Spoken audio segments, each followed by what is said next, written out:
40వ కీర్తన.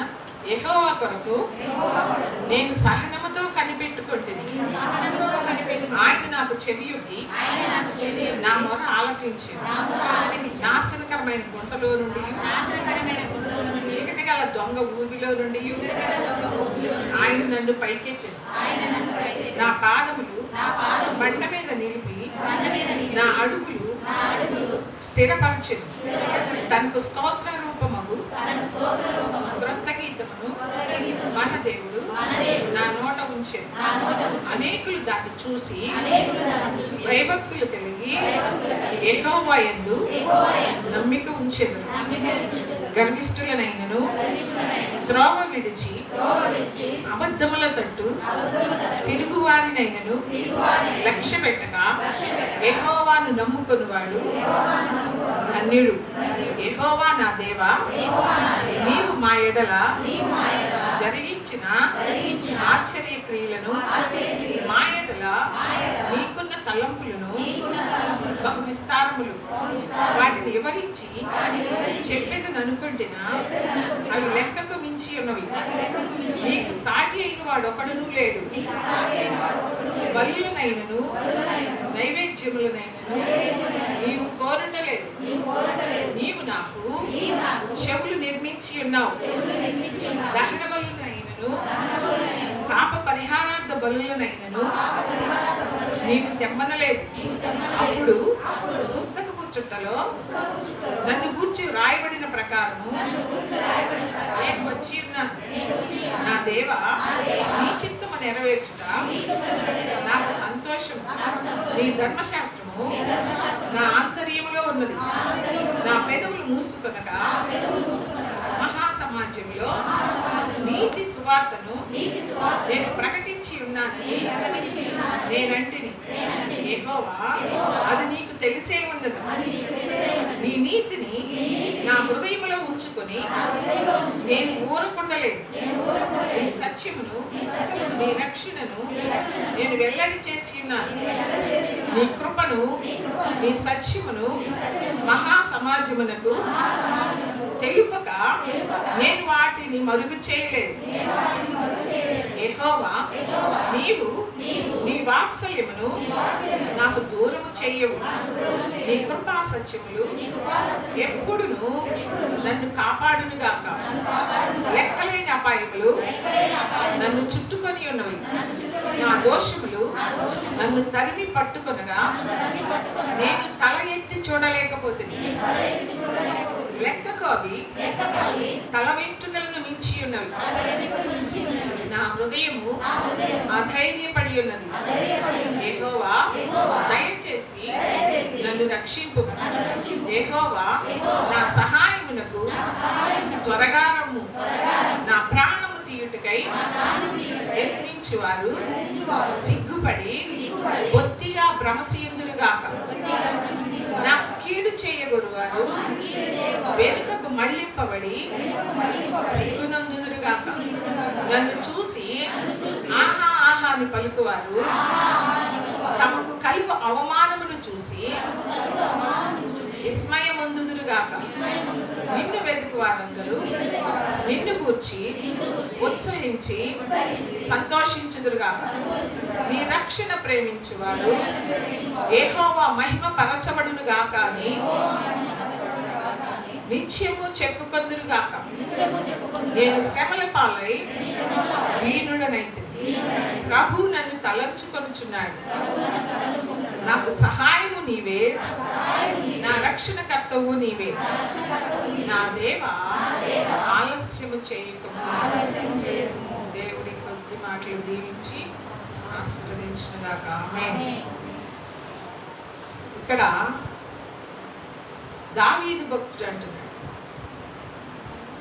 దావీదు భక్తుడు అన్నాడు, యెహోవా కొరకు నేను సహనముతో కనిపెట్టుకుంటుని. సహనము కావాలి. ఆయన కొరకు కనిపెట్టుకొని ఉండాలి అంటే ఎంతో సహనం కలిగి ఉండాలి. ఏదైనా ఒక సమస్య కావచ్చు, ఏదైనా ఒక అవసరత కావచ్చు, ఏదైనా సరే దేవుడి దగ్గర నుండి సహాయం పొందుకోవాలి అంటే ఎంతో సహనము ఉండాలి. దావీదు ఎంతో సహనం కలిగి ఉన్నాడు. యెహోవా కొరకు నేను సహనముతో కనిపెట్టుకుంటుని, ఆయన నాకు చెవియొగ్గి నా మొర ఆలకించాడు. నాశనకరమైన గుంటలో నుండి, జిగటగల దొంగ ఊబిలో నుండి ఆయన నన్ను పైకెత్తెను. నా పాదములు బండ మీద నిలిపి నా అడుగులు స్థిరపరిచాడు. హల్లెలూయా. ఏ గుంటలో ఉన్నాడో, ఏ నాశనకరమైన గుంటలో, ఏ జిగటగల దొంగ ఊబిలో పడి ఉన్నాడో, ఆ పడి ఉన్న చోట నుంచి దావీదు మొరపెట్టాడంట. విడుదల పొందుకునే వరకు కూడా మొరపెట్టాడంట. అందుకని నేను సహనముతో కనిపెట్టుకున్నాను. ఎందుకు సహనముతో కనిపెట్టుకున్నాడు? దేని గురించి అయితే ప్రార్థన చేస్తున్నాడో, అంటే ఏ గుంటలో పడిపోయాడో, ఏ జిగటగల దొంగ ఊబి తెలుసా? అనుభవం ఎవరికైనా అనుభవం ఉందా? పడ్డావా? మరి అనుభవం అంటే అదే. అవి పడినా అవి పైకి వస్తారా? ఏమో, ఎవరన్నా హెల్ప్ చేస్తే తప్ప. అందుకని దావీదు పడుతున్నాడు. జిగటగల దొంగ పట్టే, మనం ఎప్పుడైనా వర్షం పడినప్పుడు నల్ల మట్టి ఉంటుంది కదా, ఆ మట్టి మీద స్లిప్పర్స్ వేసుకొని ఎప్పుడన్నా నడిచారా? అసలు ఆ చెప్పు రాదు, పడిపోవటం కాదు. అసలు కాలు ఎత్తితే ఆ చెప్పు వస్తుందా? రాదు.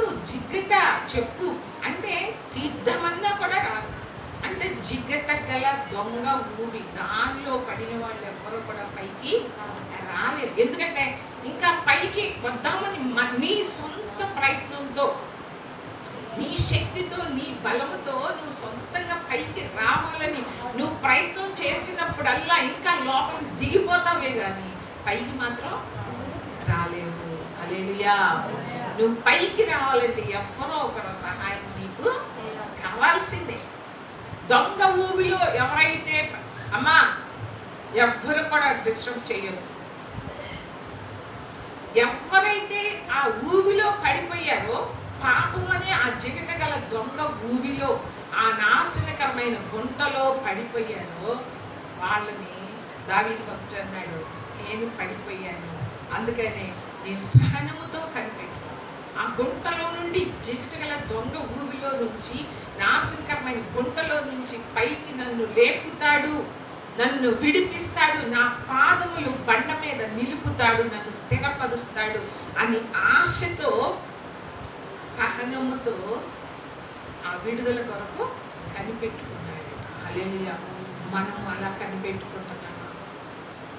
ఏదైనా ఒక విషయం గురించి మనం ప్రార్థన చేస్తున్నాం, మనం ఏమనుకుంటాం? అప్పుడే విడుదల కావాలి. కానీ దావీదు భక్తుడైతే సహనముతో కనిపెట్టుకున్నాడు. సహనముతో కనిపెట్టుకున్నాడే కానీ దేవుడు విడిచిపెట్టి వెళ్ళలేదు. ఈ రోజుల్లో చాలామంది వాళ్ళు అడిగినవి ఇవ్వలేదని చెప్పి దేవుడిని, జీవం కలిగిన దేవుడిని విడిచిపెట్టి, రక్షకుడైన దేవుడిని విడిచిపెట్టి ఎంతోమంది వెళ్ళిపోతారు. ఎందుకు? వాళ్ళు అడిగిన దేవుడు ఇవ్వలేదు, అందుకని వెళ్ళిపోతున్నారు. హల్లెలూయా. కానీ మనము ఏం చేయాలంట? నిజంగా దేవుని విశ్వాసం ఉంచిన వాడు, ఆయన ఒక్కడే దేవుడు, ఆయన తప్ప వేరొక దేవుడు లేడు అని నమ్మేవాళ్ళు, విశ్వాసం ఉంచిన వాళ్ళు ఏం చేస్తారు? సహనముతో కనిపెట్టుకొని ఉంటారు. హల్లెలూయా. సహనముతో నువ్వు కనిపెట్టుకోవాలి. సహనము ఉండాలి. ఆ శ్రమల్లో మనకేమి ఉండాలంట? సహనము, ఓర్పు కలిగి ఉండాలి. దావీదు భక్తుడు కూడా అలా ఉన్నాడు కాబట్టి అంటున్నాడు, ఆయన నన్ను పైకెత్తెను, నా పాదములు బండ మీద నిలిపి నా అడుగులు స్థిరపరిచాడు. హల్లెలూయా. అంతకుముందు 51వ కీర్తనలు అంటాడు కదా, నా అంతరంగంలో స్థిరమైన మనసును నూతనముగా పుట్టించు. అంటే అంతకుముందు ఎలా ఉన్నాడు? అటు ఇటుగా ఉన్నాడు. కానీ ఇప్పుడు అంటున్నాడు, నా అడుగులు స్థిరపరిచాడు బండ మీద. నా పాదములు బండ మీద నిలిపి నా అడుగులు స్థిరపరచాడు. హల్లెలూయా. మనం సహనముతో కనిపెట్టుకునే వారిగా ఉండాలి. ఉన్నప్పుడు మనల్ని దేవుడు తప్పకుండా విడిపిస్తాడు. ఇక్కడ చూడండి 11వ వచనంలో, యెహోవా నీవు నీ వాత్సల్యమును నాకు దూరము చేయవు, నీ కృపా సత్యము ఎప్పుడూ నన్ను కాపాడుగాక. హల్లెలూయా. అడగాలి, ప్రభువా నీ వాత్సల్యము నాకు ఎన్నడూ కూడా నువ్వు దూరం చేసే దేవుడు కాదు, నీ కృపా సత్యములు ఎప్పుడు కూడా నన్ను కాపాడుతూ ఉంటాయి. హల్లెలూయా. మనల్ని కాపాడేదేమో ఆయన కృప, ఆయన కృప మనల్ని కాపాడుతూ ఉంది. ఆయన వాత్సల్యం ఎప్పటికీ కూడా ఆయన వాత్సల్యాన్ని మనకి దూరము చేయడు. హల్లెలూయా. అంటే వాక్యంలో ఉంటుంది కదా, అవి కొంచెం ముందుకు ఇక్కడికి రండి ఎవరైనా ఒకళ్ళు.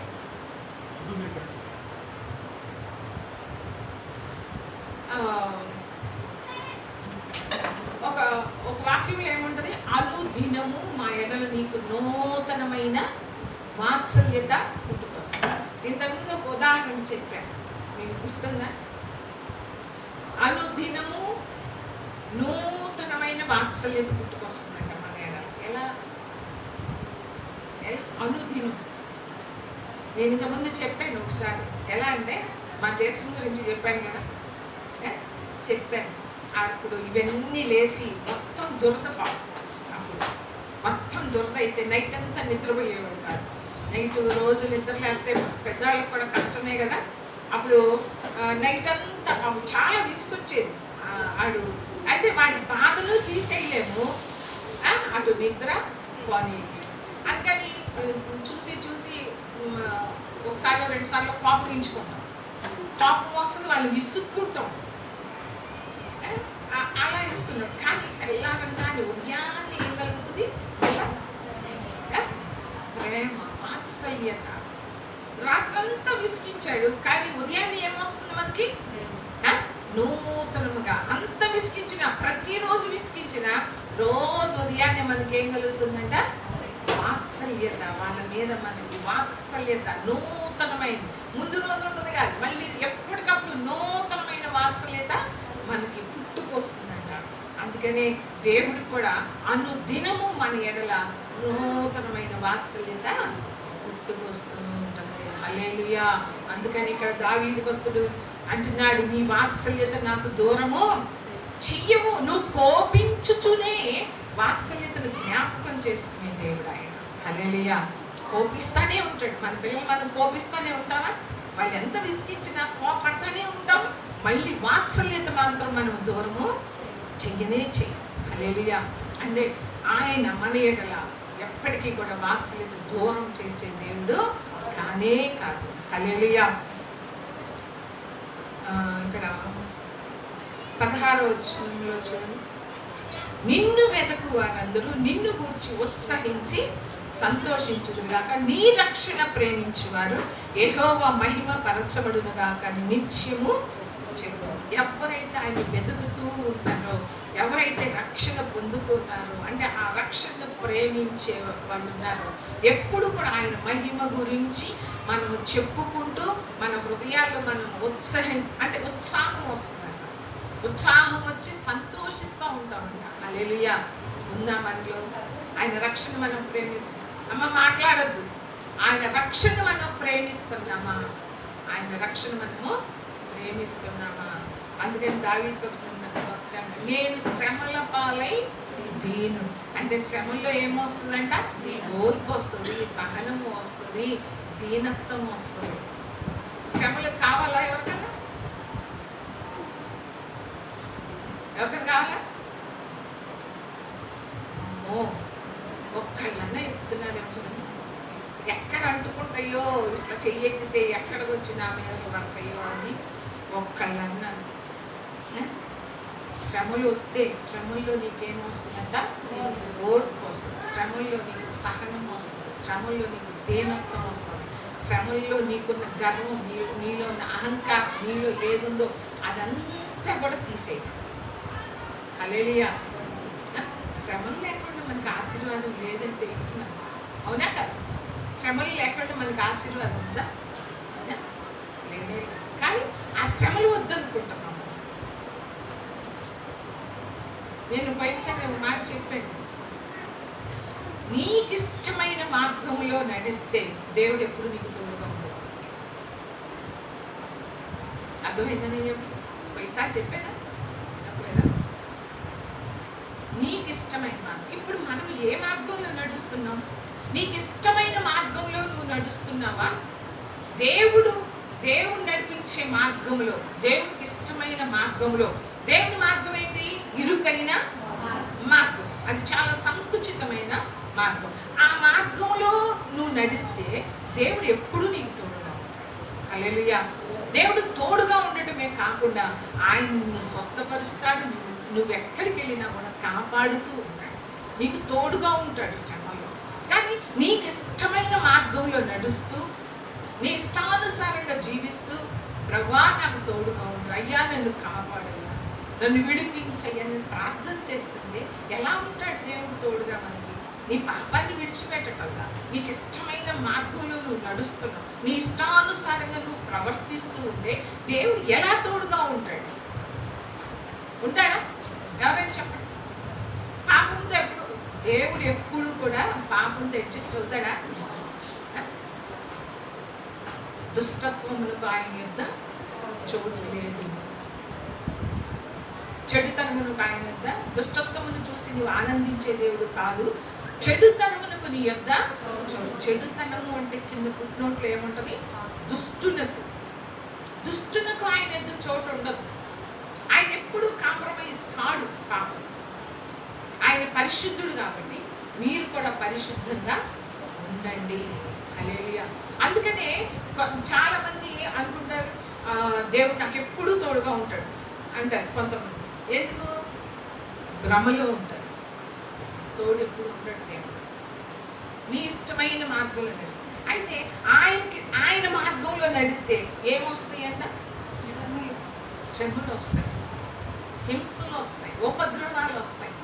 కానీ దేవుడు ఎలా ఉంటాడు? నీకు తోడుగా ఉంటాడు. హల్లెలూయా. ఆయన చెయ్యి పట్టి నడిపిస్తాడు. ఎన్నటికీ ఆ చెయ్యిని విడిచిపెట్టడు. కానీ మనకి ఇష్టమైన మార్పులు, మన ఇష్టాలు మనం జరుపుకుంటాము, మన ఇష్టాలు, మన ఆశలు, మన కోరికలు మొత్తం మన ఇష్టానుసారంగా జీవిస్తూ, దేవా నాకు తోడుగా ఉన్నాయ్యా, ఇది విడిపించయ్యా, దీనిలోంచి విడిపించక ఎలా విడిపిస్తాడు దేవుడు? ఎలా నిన్ను కాపాడుతాడు? ఎలా నిన్ను ఆశీర్వదిస్తాడు దేవుడు? యథార్థంగా ప్రవర్తించే వారికి ఆయన ఏ మేలు చెయ్యక మానడు, నమ్మకమైన వారికి మెండుగా దీవెనలు ఇచ్చేది ఆయన. అంతేగాని నీకు ఇష్టమైన మార్గంలో నడుస్తూ, దేవుడికి నా గురించి తెలిసే ఒక యవనస్తుడు భాస్కర్ ఎప్పుడు చెబుతారు కదా, ఏమంటాడు? దేవుడికి నా గురించి తెలుసు, అయినా నన్ను ప్రేమిస్తున్నాడు, పరలోకానికి మాత్రం తీసుకెళ్తాడు. ఎలా తీసుకెళ్తాడు? వాక్యానికి విరోధంగా దేవుడు చేస్తాడు. ఎక్కడ? వాక్యానికి విరోధంగా దేవుడు ఎప్పుడు కూడా చేయనే చేయడు. హల్లెలూయా. సరే, మనం వెంబడించేవారిగా, దేవుని మార్గంలో నడిచేవారిగా ఉంటే ఎలా వెంబడించాలి? మన ప్రభువుని ఎలా మనము వెంబడించాలి అనేది మనం ఇక్కడ ఒక మాట చూద్దాం. మత్తయి సువార్త 8వ అధ్యాయం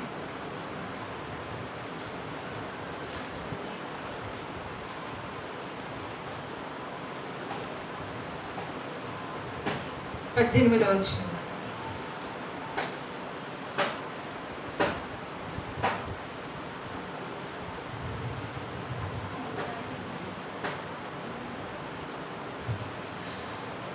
మత్తయి సువార్త 8వ అధ్యాయము 18వ వచనం. యేసు తన వద్ద ఉన్న జన సమూహమును చూసి అద్దరికి వెళ్ళవలెనని ఆజ్ఞాపించాడు. అంతటా ఒక శాస్త్రి వచ్చి, బోధకుడా, నీవెక్కడికి వెళ్ళినను నీ వెంట వచ్చేదనని ఆయనతో చెప్పాడు. అందుకు యేసు, నక్కలకు బొరియలను, ఆకాశ పక్షులకు నివాసములను కలువు కానీ మనుష్య కుమారునికి తలవాల్చుకొనుటకైనను స్థలం లేదని అతనితో చెప్పాను. శిష్యులలో మరి ఒకడు, ప్రభువా, నేను మొదట వెళ్ళి నా తండ్రిని పాతి పెట్టుటకు నాకు సెలవిమ్మని ఆయన అడుగుగా, యేసు అతన్ని చూసి, నన్ను వెంబడించుము, మృతులు తమ మృతులను పాతి పెట్టుకొననిమ్మని చెప్పాను. హల్లెలూయా. ఇక్కడ మనకి ఇద్దరు మనుషులు కనిపిస్తున్నారు. ఇద్దరిలో మొదట అతను ఏం చేస్తున్నాడంటే శాస్త్రి. అతను పేరు అంటే శాస్త్రి అంటే అన్నీ తెలిసిన శాస్త్రాలు అన్నీ తెలిసిన, ధర్మశాస్త్రాన్ని చదివిన వాళ్ళు, ఎరిగిన వాళ్ళు, ధర్మశాస్త్రం ఎరిగిన వాళ్ళు అనమాట. అయితే ఇతను అంటున్నాడు, ఈ శాస్త్రం అంటున్నాడు, బోధకుడా, నీవెక్కడికి వెళ్ళినా నీ వెంట వస్తాను. హల్లెలూయా. ఏమన్నాడు ప్రభుత్వం? నువ్వు ఎక్కడికైనా వెళ్ళు, ఏ స్థలంలోకైనా వెళ్ళు, నేను మాత్రం నీ వెంటే వస్తానంట. అంటే ప్రభు ఏమన్నాడు? పరీక్షిస్తాడు దేవుడు కూడా. ఏమంటాడు? ఆకాశ పక్షులకు గూళ్ళు ఉన్నాయి, నక్కలకి ఒరిగిలు ఉన్నాయి, మనుష్య కుమారుడు తల వాల్చుకోవడానికి కూడా స్థలం లేదు అని చెప్పినప్పుడు ఆ శాస్త్రి ఏం చేశాడు? వెనక్కి వెళ్ళిపోయాడా లేదా వెంబడించాడు? వెంబడించినట్టు అక్కడ ఏమి లేదు.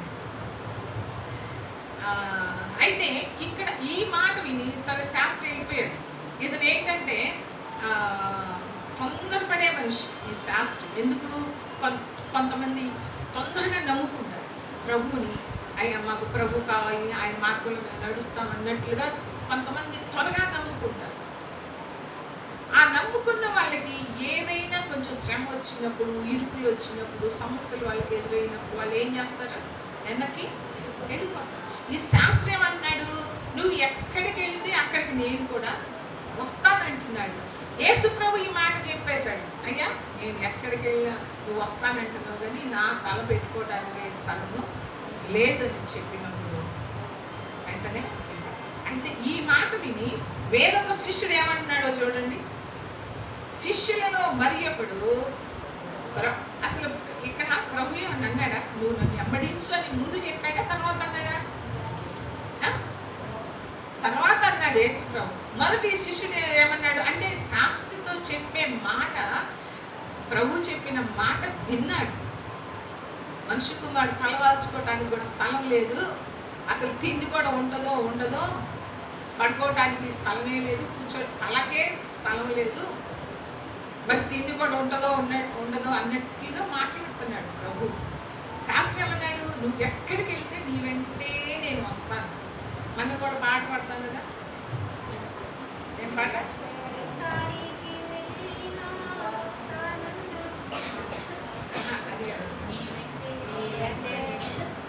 నీ వెంటే నేను ఉంటానేసయ్యా, ఉంటే చాలు యేసయ్యా,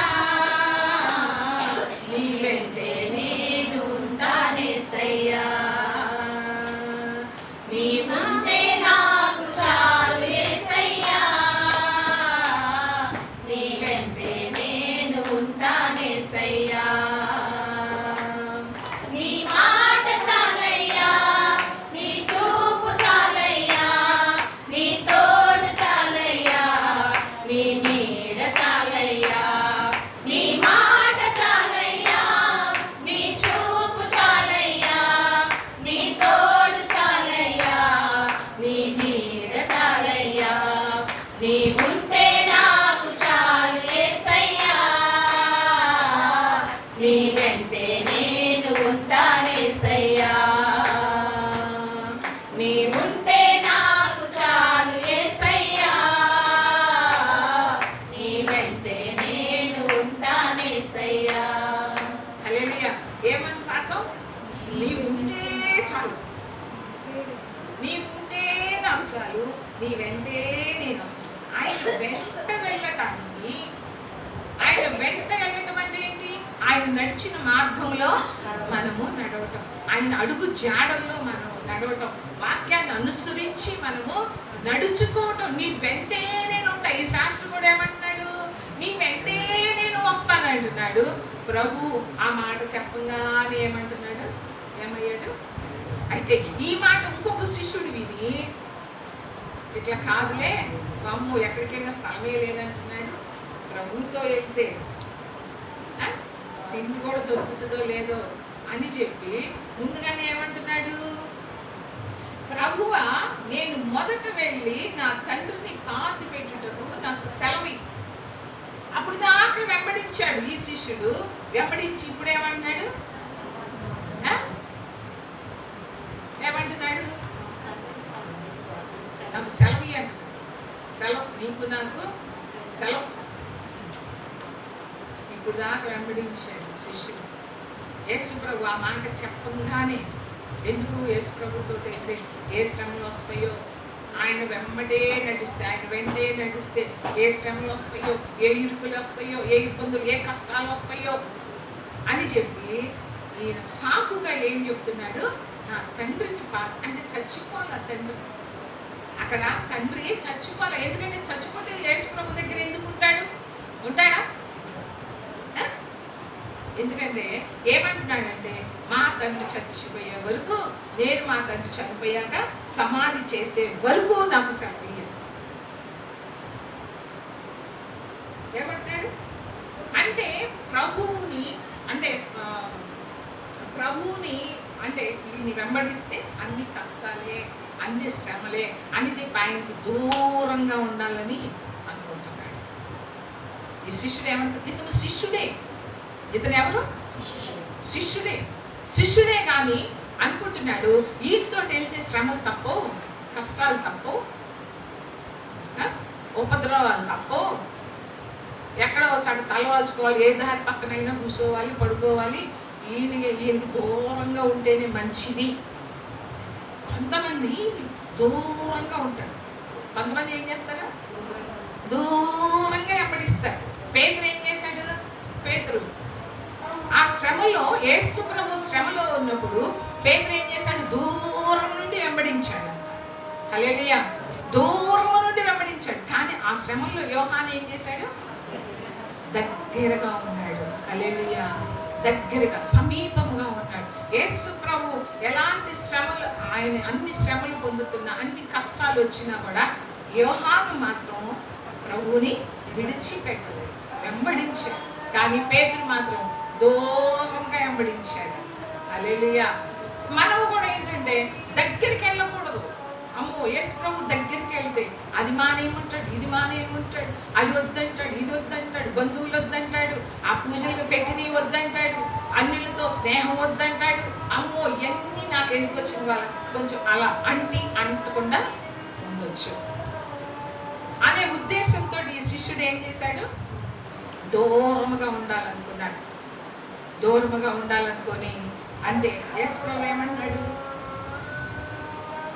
యేసు అతన్ని చూసి నన్ను వెంబడించు. హల్లెలూయా. ఇది ఎంత పిలుపో తెలుసా? ఇది ఏం పిలుపో తెలుసా? పిలుపు, దేవుని పిలుపు. నన్ను వెంబడించు అని శిష్యుడితో చెప్తున్నాడు. ఆ శిష్యుడేమో దూరముగా వెళ్ళిపోవాలనుకున్నాడు. కానీ ప్రభు అంటాడు, నువ్వు నన్ను వెంబడించు. మృతులు తమ మృతులను ఆధ్యాత్మికంగా, ఆత్మీయంగా వాళ్ళు జీవం లేని వాళ్ళు, ఆత్మీయంగా వాళ్ళు చనిపోయిన వాళ్ళు. కాబట్టి ఆత్మీయంగా చనిపోయిన వాళ్ళని భౌతికంగా వాళ్ళు పాత పెట్టాలి అంటే ఆత్మీయంగా చనిపోయిన వాళ్ళే పాత పెట్టుకుంటారు. నీవు నన్ను వెంబడించు. కొంతమందికి ఆ పిలుపు ఉన్నప్పటికీ కూడా కొంతమంది లోబడరు. పిలుపు ఉంటుంది కానీ ఏంటి, అమ్మో ఆ పిలుపు విని ప్రభువుని కనుక వెంబడిస్తే ఎక్కడ అన్ని విడిచిపెట్టాలో అని చెప్పి చాలామంది ఆ పిలుపుకి లోబడరు.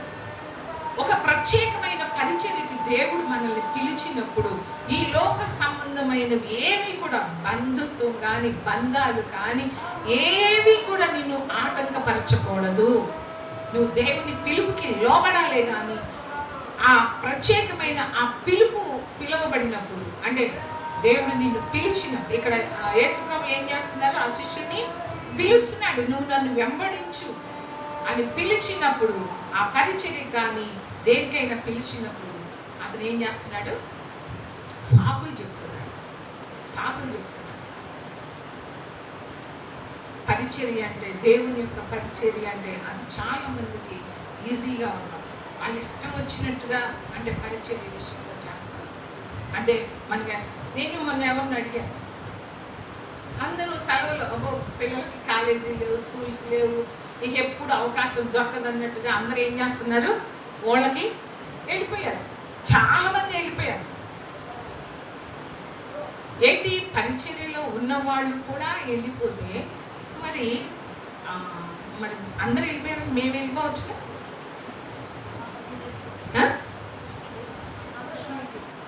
ఎవరు? ఎక్కడికి?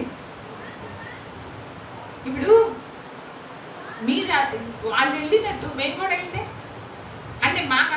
బాధ్యత మీకు అప్పగించలేదా పరిచర్య?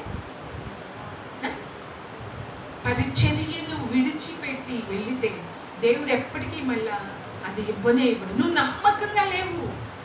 ఇప్పుడు పరిచర్యలో ఉన్న వాళ్ళు ఏం చేయాలి? సోమవారం నుంచి శనివారం దాకే నీకు, ఆదివారం కంపల్సరీగా నువ్వేం చేయాలి? నీకు అప్పగించాడు, నీకు చేపలు తీసేది ఇచ్చాడు అనుకో, నువ్వు కంపల్సరీ ఆదివారం ఉండాలి. ఊడ్చే పని ఇచ్చాడు అనుకో, కంపల్సరీ ఆదివారం ఉండాలి.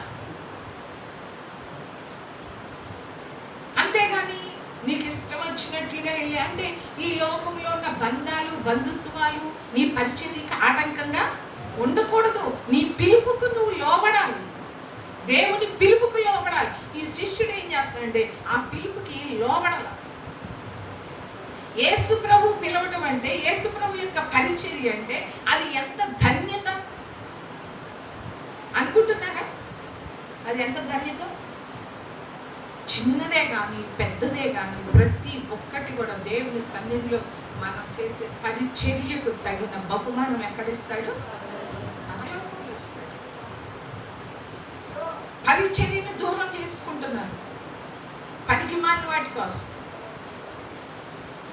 అయితే ఇక్కడ నన్ను వెంబడించు. ఎలా వెంబడించాలి? యేసు ప్రభుని మనం ఎలా వెంబడించాలో ఇక్కడ మత్తయి సువార్త 16వ అధ్యాయంలో చూడండి.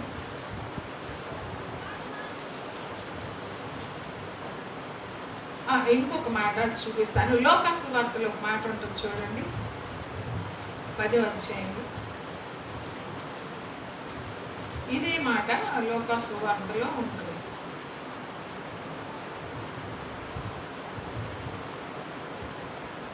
ముప్పై 37వ వచనం.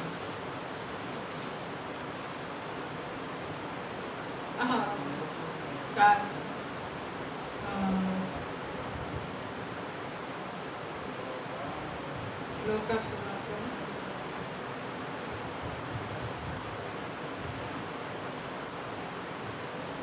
ఇది కాదు, ఇదే వాక్యం గురించి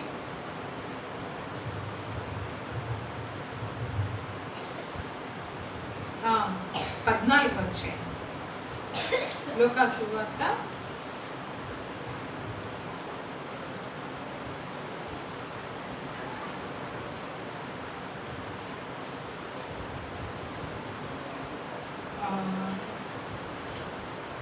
25వ వచనంలో బహుజన సమూహములు ఆయనతో కూడా వెళ్ళుచున్నప్పుడు ఆయన వారి తట్టు తిరిగి, ఎవడైనను నా ఎద్దుకు వచ్చి తన తండ్రిని తల్లిని భార్యను పిల్లలను అన్నదమ్ములను అక్క చెల్లెండ్రును తన ప్రాణమును సహా ద్వేషింపకుంటే వాడు నా శిష్యుడు కానేరడు.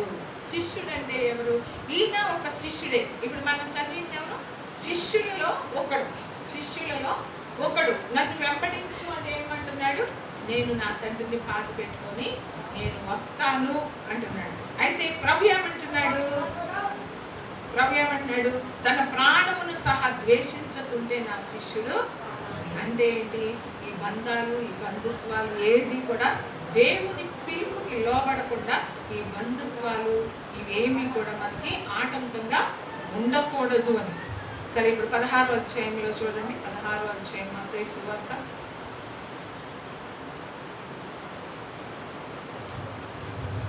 మనందరికీ తెలిసిన వాటే. 24వ వచనం.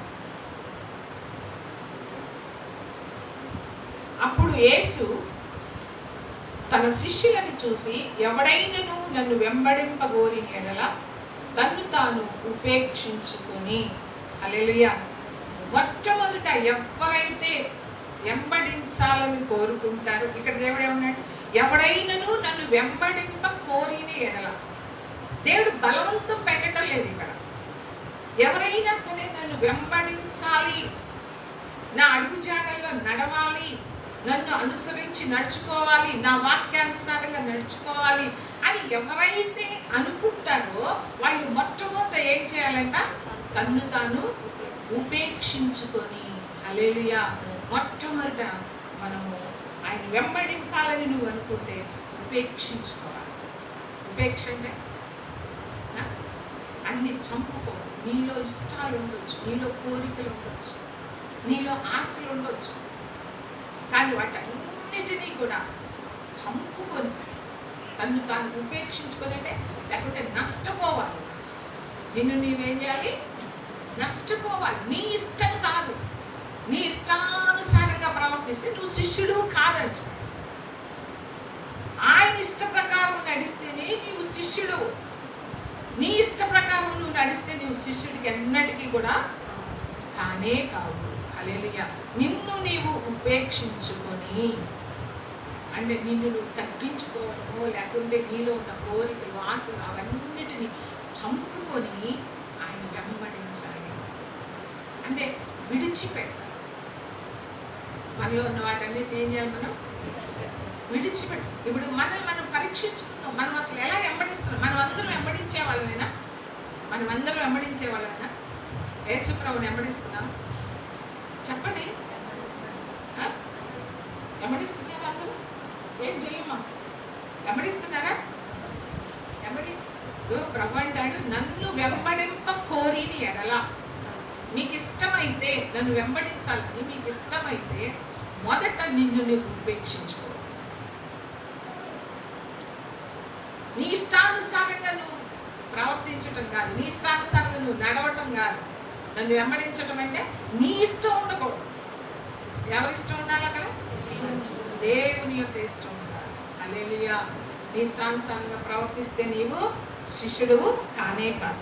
ఇంకా రెండోది చూడండి, తన సిలువను ఎత్తుకొని నన్ను వెంబడింపవలెను. ఏమి ఎత్తుకోవాలా? ఆయన్ని వెంబడింపబోతే నువ్వు నిజంగా వెంబడిస్తున్నానని కాదు. నువ్వు నిజంగా ఆయన వెంబడింపకపోతే మొదట నిన్ను నువ్వు ఉపేక్షించుకో.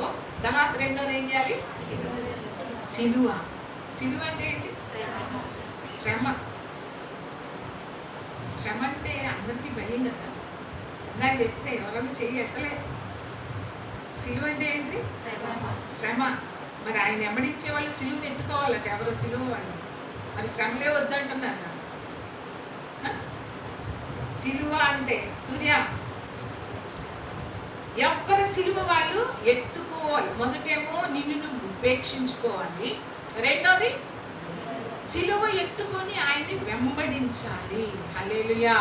సిలువ అంటే శ్రమలు, పోరాటాలు, బలహీనతలు కావచ్చు, సమస్యలు కావచ్చు, అప్పులు కావచ్చు, వ్యాధి కావచ్చు, బలహీనత కావచ్చు, ఏదైనా కావచ్చు. వాటిని నువ్వు సహిస్తూ వెంబడించడం. ఏం చేయాలి? శ్రమలు వస్తాయని తెలుసా? అందుకని ఇందాక మనం చదివిన దాంట్లో బహుజన సమూహం వెంబడిస్తుంటే అప్పుడు వాళ్ళతో చెప్పాడంట. ఏమని చెప్పాడు ఇందాక? లోకాసువార్తల 14 ఏమన్నాడు? వెళ్ళుచున్నప్పుడు ఆయన వారి తట్టు తిరిగి, ఎవడైనను నా యొద్దకు వచ్చి తన తండ్రిని, తల్లిని, భార్యని, పిల్లలను, అన్నదమ్ములు, అక్క చెల్లెలను, తన ప్రాణమును సహా ద్వేషింపుకుంటే వాడు నా శిష్యుడు అనేసరికి చాలా మంది వెళ్ళిపోయారు. అంటే మీరు ఒక రకంగా ఇండైరెక్ట్గా ఏం చెప్తున్నాడు? మీరు కనుక నన్ను వెంబడించాలని అనుకుంటే, నా వెనక కనుక మీరు కనుక వస్తే మీకు ఏమొస్తాయంట? దానికి ఇష్టమైతే రండి, లేకుంటే మీ ఇష్టం. ఏమొస్తాయి అన్నాడు? బహుజన సమూహములు ఆయనతో కూడా వెళ్ళేటప్పుడు అప్పుడు అన్నాడు, ఎవడైనా సరే నన్ను వెంబడించాలి అంటే తన ప్రాణముతో సహా ద్వేషించాలి. అన్నదమ్ములైన, అక్క చెల్లులైన, భార్య అయినా, పిల్లలైనా, ఈ లోకంలో ఉన్నది ఏదైనా సరే ద్వేషించాలి. నాకంటే మీకు ఎక్కువ ఏది ఉండకూడదు. ప్రథమ స్థానం, మొదటి స్థానం మీరు నాకు ఇవ్వాలి. ఈ మాట అంటే ఎవడన్నా వస్తాడా? సువార్త చెప్పేటప్పుడు, రండమ్మా మీకు శ్రమలు వస్తాయి, మీకు కష్టాలు వస్తాయి అని చెప్తే ఎవరన్నా వస్తారా? అసలు వాళ్ళు వచ్చేదే దేవుని సన్నిధికి ఎందుకు? మనం ఏం చెప్తాం వాళ్ళతోటి? దేవుని సన్నిధికి మీ కష్టాలన్నీ పోతాయి, మీ దుఃఖం అంతా పోతుంది, మీ అప్పులన్నీ పోతాయి. నేను మొట్టమొదటి దేవుని సన్నిధికి వచ్చింది మా అప్పుల కోసం వచ్చాను. మా అప్పులు దేవుడు తీరుస్తాడు అని వాళ్ళు వీళ్ళు చెప్తుంటే నేను ఏం చేశాను? మొదట వచ్చిందే అప్పుడు తెలియదు నాకు ఆయన ఒక్కడే దేవుడు అని నాకు తెలియదు. అందుకని మొత్తం నేను దేవుని సన్నిధికి ఎందుకు వెళ్ళాను? ఓహో, ఈయన మా అప్పు తీరుస్తాడేమో. అప్పుడే కనుక మీ అప్పేం తీర్చడమ్మా, ఇంకా శ్రమలు వస్తాయి, ఇంకా హింసలు వస్తాయి, ఇంకా కష్టాలు వస్తాయి అయితే వెళ్ళలేదండి.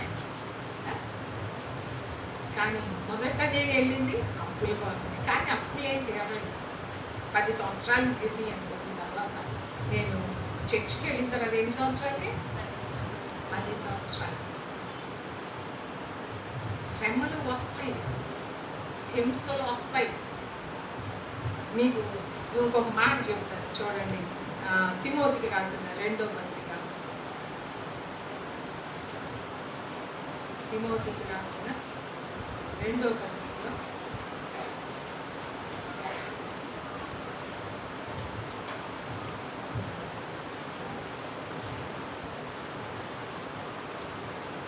ఆ 3వ అధ్యాయము 12వ వచనం.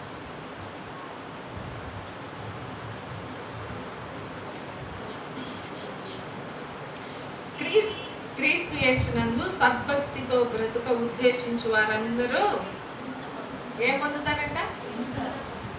హింస పొందుతారు. నువ్వు మంచిగా భక్తి చేయాలి అంటే ఏం పొందుతావు? ఎందుకని?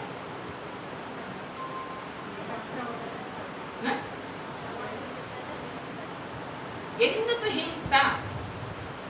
నువ్వు మంచిగా భక్తిగా జీవించాలనుకున్నావు, ఎందుకు హింస వస్తుంది? ఎందుకు హింస వస్తుంది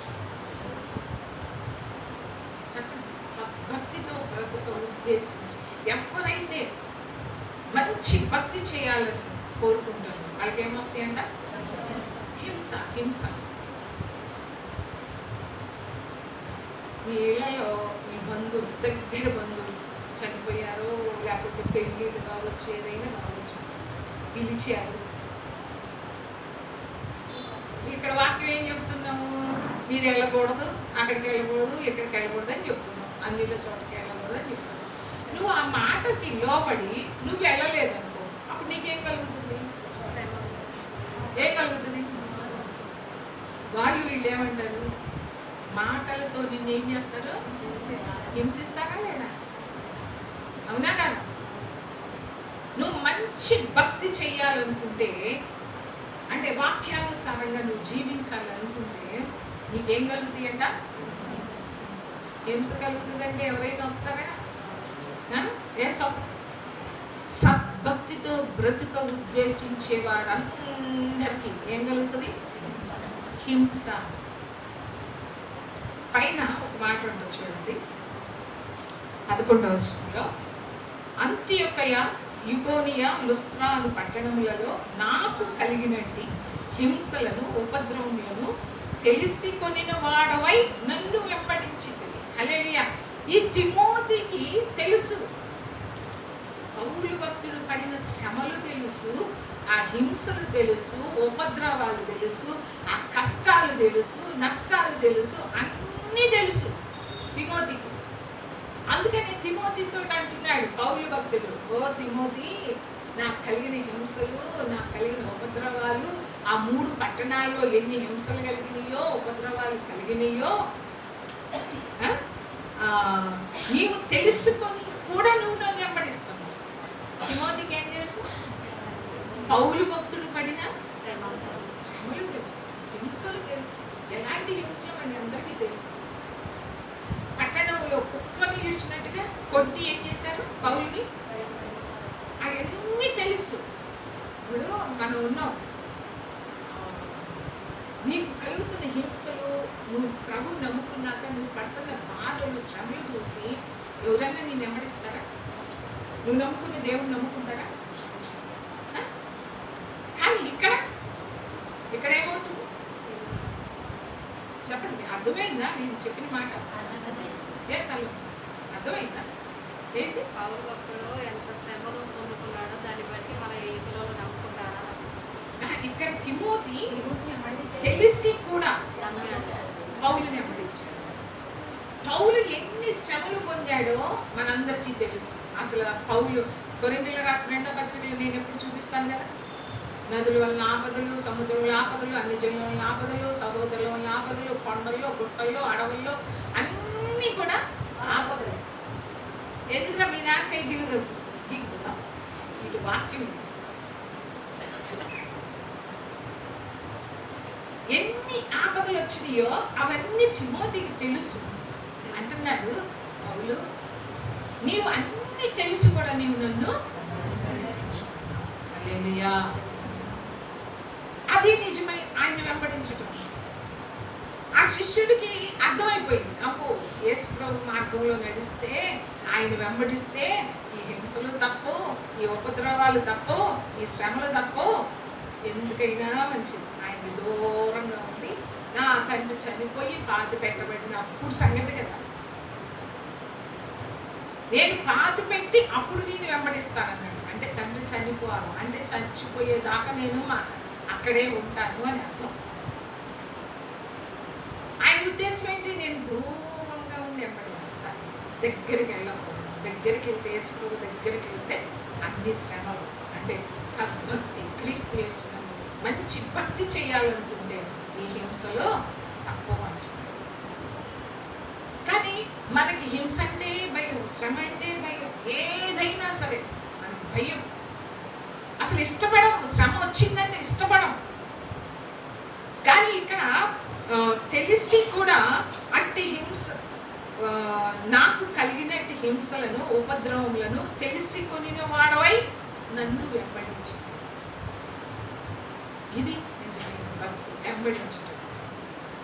శ్రమలు ఉంటాయని తెలుసు, అది ఇరుకు మార్గం అని మనకు తెలుసు. ఇరుకు మార్గం, విశాల మార్గం అలా అని హింసలు వచ్చిన ఇంకో మాట అక్కడేనా ఉండేది, అక్కడే ఉంది చూడండి. నాకు కలిగినట్టి హింసలను ఉపద్రవములను తెలుసుకుని వాడవై నన్ను వెంబడించితివి, అట్టి హింసలను సహించితిని గాని వాటన్నిటిలో నుండి ప్రభువు నన్ను తప్పించెను. హల్లెలూయా. అది ముఖ్యం. వస్తాయి, హింసలు వస్తాయి, ఉపద్రవాలు వస్తాయి, శ్రమలు వస్తాయి, కష్టాలు వస్తాయి, మరణాలు వస్తాయి. ఏది వచ్చినప్పటికీ పౌలు భక్తుడు అన్నాడు, ఇవన్నీ నా జీవితంలోకి వచ్చినాయి, కానీ వాటన్నిటిలో నుండి ఆయన నన్ను తప్పించాడు. హల్లెలూయా. ఆయన మార్గంలో నువ్వు నడు, ఆయన నిజంగా నువ్వు వెంబడించు. అప్పుడు నేను ప్రతి స్థితిలో నుంచి, ప్రతి శ్రమలో నుంచి, ప్రతి ఇరుకులో, ఇబ్బందుల్లో నుంచి మనల్ని ఆయన తప్పిస్తాడు. హల్లెలూయా. మన ఇష్టానుసారమైన మార్గంలో మనం నడిస్తే తప్పిస్తాడా? నీ ఇష్టం వచ్చినట్టు నీ బ్రతుకు మార్చుకోవట్లేదు. నీ బ్రతుకే మారినప్పుడు, నీ స్వభావమే మారినప్పుడు దేవుడు నీకు ఎలా తోడుగా ఉంటాడు? దేవుడు ఎలా నిన్ను తప్పిస్తాడు? ఆదివారం రావు, ప్రార్థన చెయ్యం, ఎలా తప్పిస్తాడు? నీకు ఇష్టమైనట్లుగా జీవిస్తాడు. ఇక్కడ పౌలు భక్తుడు అంటున్నాడు, నాకు ఎన్ని హింసలు కలిగినప్పటికీ, ఎన్ని ఉపద్రవాలు కలిగినప్పటికీ వాటన్నిటిలో నుండి ఆయన నన్ను తప్పించెను. నిన్ను నన్ను మనం అంటాము, అబ్బో ఇంత శ్రమలో నుంచి నన్ను విడిపించలేదే, ఈ కష్టంలో నుంచి నన్ను విడిపించలేదే, ఎప్పుడు ప్రార్థన చేస్తానే ఉన్నానంటావు. ఎంత ప్రార్థన చేసినా నువ్వు విడిచిపెట్టడం లేదు కదా, నడవలసిన మార్గంలో నువ్వు నడవటం లేదు కదా, ఆ ఇరుకు మార్గంలో నువ్వు నడవటం లేదు, నీకు ఇష్టమైన మార్గంలో నువ్వు నడుస్తున్నావు. దేవుడు ఎందుకు తోడుగా ఉంటాడు? దేవుడు ఎందుకు నిన్ను తప్పిస్తాడు? దేవుడు నిన్ను ఎలా కాపాడుతాడు? మహోన్నతుడి చాటును నువ్వు ఉంటేనే కదా. అప్పుడు ఏ తెగులు రానివ్వడు, ఏ అపాయం నీ కూడా సమీపించకుండా చేస్తాడు. నువ్వు మహోన్నతుని చాటును ఉంటున్నావా? ఆయన రెక్కల క్రింద ఉంటున్నావా? ఉండటం లేదు. ఆయన చాటు నుంచి బయటకు వచ్చేస్తున్నావు. గుర్తుపెట్టుకోండి, మీ స్వభావాలను విడిచిపెట్టండి, మీ అలవాట్లను విడిచిపెట్టాలి.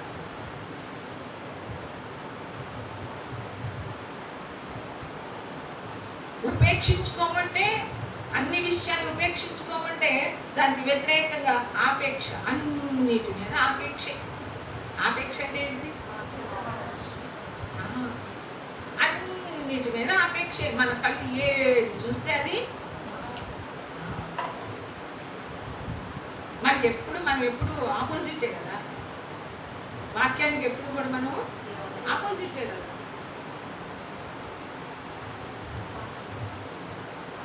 ఒక పాస్టర్ గారు సూర్యగ్రహణం అంటారు కదా, సూర్యగ్రహణం చంద్రగ్రహణం అయితే వాళ్ళ అమ్మందంట, ఒరే నువ్వు క్రిస్టియన్ మళ్ళీ, ఒరే చంద్రగ్రహణంలో సూర్యగ్రహణంలో నువ్వు అసలు అటువైపు చూడబాకురా, నువ్వు ఇంట్లోకి వెళ్ళు అని అంటే, నేను చూడాల్సిందే. వాళ్ళ అమ్మ ఏమంది, చూడొద్దండి. వీడేమన్నాడు, నేను చూడాల్సిందే. ఆడేమో ఏడుస్తున్నాడంట. ఈలో ఒక పాస్టర్ గారు వెళ్ళారు. ఏంట్రా అంటే వాళ్ళ అమ్మ చెప్పిందంట, అయ్యా వీడు అసలు సూర్యగ్రహణం చూడొద్దంటే, నేను చూస్తాను అంటున్నాడు, గొడవ పెడుతున్నాడు, ఏడుస్తున్నాడు అని అంటే ఆ పాస్టర్ గారు అన్నారు, రే నీకెందుకు రా, నువ్వు వెళ్ళి చూడు అన్నాడు. ఏమన్నారు? అడంటాడంటే అప్పుడు నేను చూడండి. అప్పుడు దాకా వాళ్ళ అమ్మ ఒరే చూడొద్దునంటే, నేను చూస్తాను.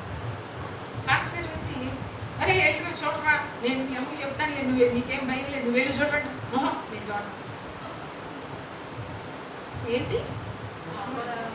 వద్దు అన్న పని చేస్తాడు, చెయ్యి అన్న పనిని. మన బుద్ధి ఎలాంటి, ఎలాంటి బుద్ధి, ఎలాంటి బుద్ధి మంది? ప్రభు చెయ్యొద్దు అన్న పని. ఆ అమ్మకి దేని మీద పోయింది మనసు అంతా?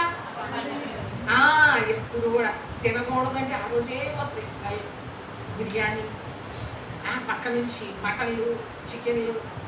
అప్పుడేమవుతుంది, అబ్బా నోరు ఊరిపోతుంది. ఎప్పుడు తినకూడదు, ఇక చూస్తావు గవాల తినేస్తావు.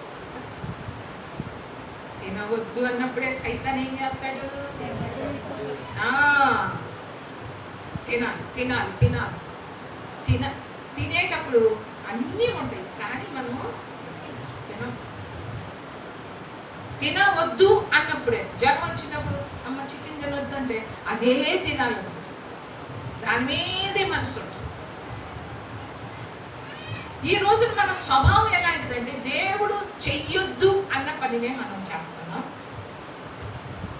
ఇలా నన్ను వెంబడించయ్యా అని అన్నప్పుడు మనం ఏం చేస్తున్నాం, వెంబడించాలి. ఎలా వెంబడిస్తున్నాం మనం? ఇప్పుడు బాప్తిస్మం అంటే మీరు క్రీస్తుతో కూడా లేపబడిన వారైతే, అంటే మనం ఏం చేస్తున్నాం, మన పాపంలో మనం చచ్చిపోయి తిరిగి క్రీస్తులో మనము బ్రతుకుతున్నాం, తిరిగి లేచాం. అంటే ఏంటి అర్థం? అప్పటికి నువ్వు చచ్చిపోయావా లేదా? చచ్చిపోయావా లేదా? చచ్చిపోతున్నావు నిజంగా, మన ఇష్టం. మా అమ్మ అప్పుడు బాగా ఇబ్బందుల్లో ఉన్నారు. అప్పుడు నేను ఉండి నమ్ముకోలే, చర్చికి కూడా వెళ్ళేదాన్ని కాదు. అయితే మా ఫ్రెండు ఆమెతో ఎక్కువ ఉండేదాన్ని. అప్పుడు ఈ సమస్యలు బట్టి ఆమె డాక్టర్ భార్య ఆమె ఎప్పుడు ఎక్కడికి వెళ్ళినా కూడా నన్నే రమ్మంటారు. అయితే మా అమ్మ ఇంట్లో ఉంది కదా అని చెప్పి అక్కడికైనా ఇద్దరం కలిసి వెళ్ళేవాడు. అయితే ఒకసారి వాళ్ళ బంధువు అంటే దగ్గర వాళ్ళది కొత్తగూడెం దగ్గర అనమాట, అప్పుడు గుంటూరులో ఉంటారు. అయితే లగ్నాలు పెట్టుకుంటారు. అయితే ఇక మమ్మ ఏంటి, నువ్వు వెళ్ళనే వెళ్ళొద్దు, అది అన్నిటికి సంబంధించి నువ్వు వెళ్ళొద్దు అంటాను. నేనేమంటా, నేను వెళ్ళాల్సిందే అంట. మా అమ్మ ఏమో అస్సలు వెళ్ళొద్దు, ఎందుకు, అన్ని వాటికి మనము వెళ్ళకూడదు. బాప్తిసం తీసుకోక ముందు నుంచి మా అమ్మ చివరికి వెళ్ళాను. కానీ తర్వాత వచ్చేసినప్పుడు తర్వాత తెలుస్తుంది, తర్వాత ఎంత బాధపడవలసి వస్తుందో, ఎంత కష్టమో. చేసేటప్పుడు చేస్తాం, పాపం చేసేటప్పుడు చేస్తారు, అప్పుడు ఆనందంగానే ఉంటుంది, మంచిగానే ఉంటుంది. దేవుని మాటకి లోబడకుండా, దేవుని మాటకు వ్యతిరేకంగా ప్రతి ఒక్కటి కూడా మనం అలా చేస్తాం.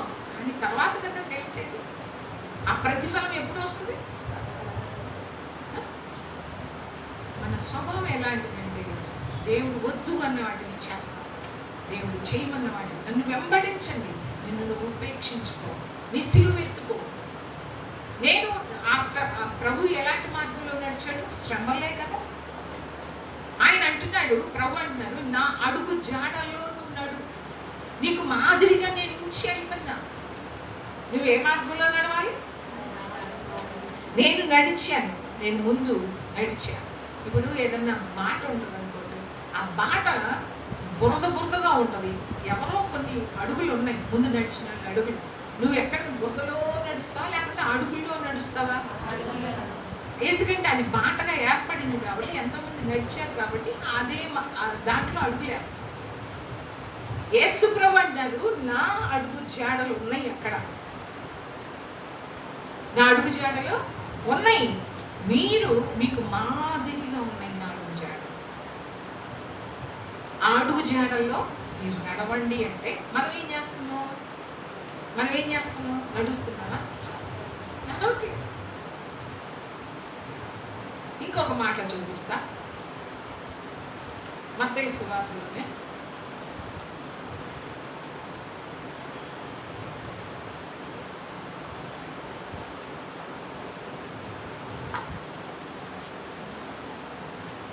పంతొమ్మిదో అధ్యాయము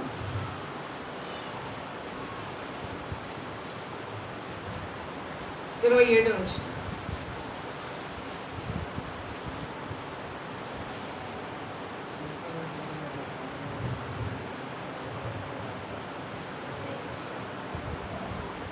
పేతురు, ఇదిగో మేము సమస్తమును విడిచిపెట్టి నిన్ను వెంబడించితిమి గనుక మాకేమి దొరుకును అని ఆయనను అడుగుగా, ఎవరికి? ప్రభువుని అడుగుతున్నాడు పేతురు. ఏమని అడుగుతున్నాడు? కొంచెం విడిచిపెట్టాడా లేకుంటే సమస్తమును విడిచిపెట్టి నిన్ను వెంబడిస్తున్నాను కదా ప్రభువా, మాకేంటి లాభం? మాకేం దొరుకుతుంది? సమస్తాన్ని విడిచిపెట్టాలి. ఇప్పుడు విడిచిపెట్టాలి. సమస్తమును విడిచిపెట్టి నువ్వు వెంబడించాలి. సమస్తం అంటే నీ ఇల్లు, నీ ఆస్తి, నీ పిల్లల, వాళ్ళు సరే అలా వెంబడించారు. ఇప్పుడు అలా కాదు. నీ భర్తని విడిచిపెట్టు, నీ భార్యని విడిచిపెట్టు, నీ పిల్లల్ని విడిచిపెట్టు, నీ ఆస్తి నీవు, నీ ఇంటి నీవు అంటున్నాడా దేవుడు? కాదు. సమస్తమును విడిచిపెట్టంటే ఈ లోక సంబంధమైన వాటిని విడిచిపెట్టవలసి విడిచిపెట్టు.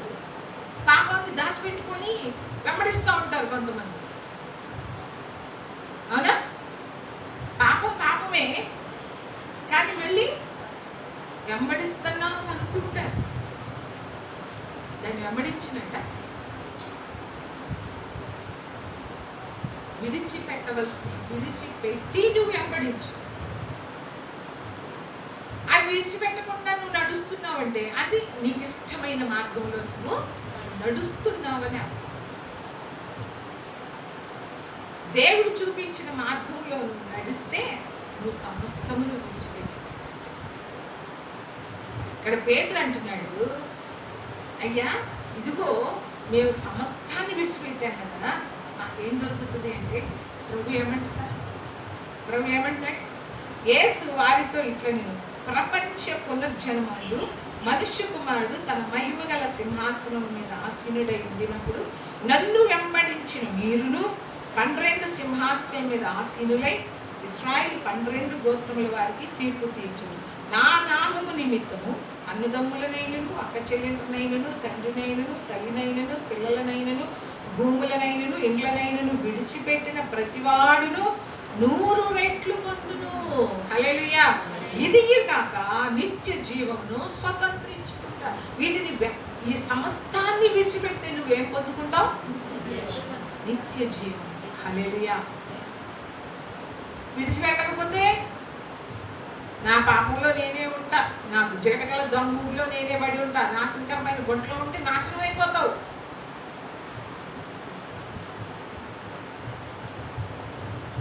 సమస్తమును విడిచిపెట్టు.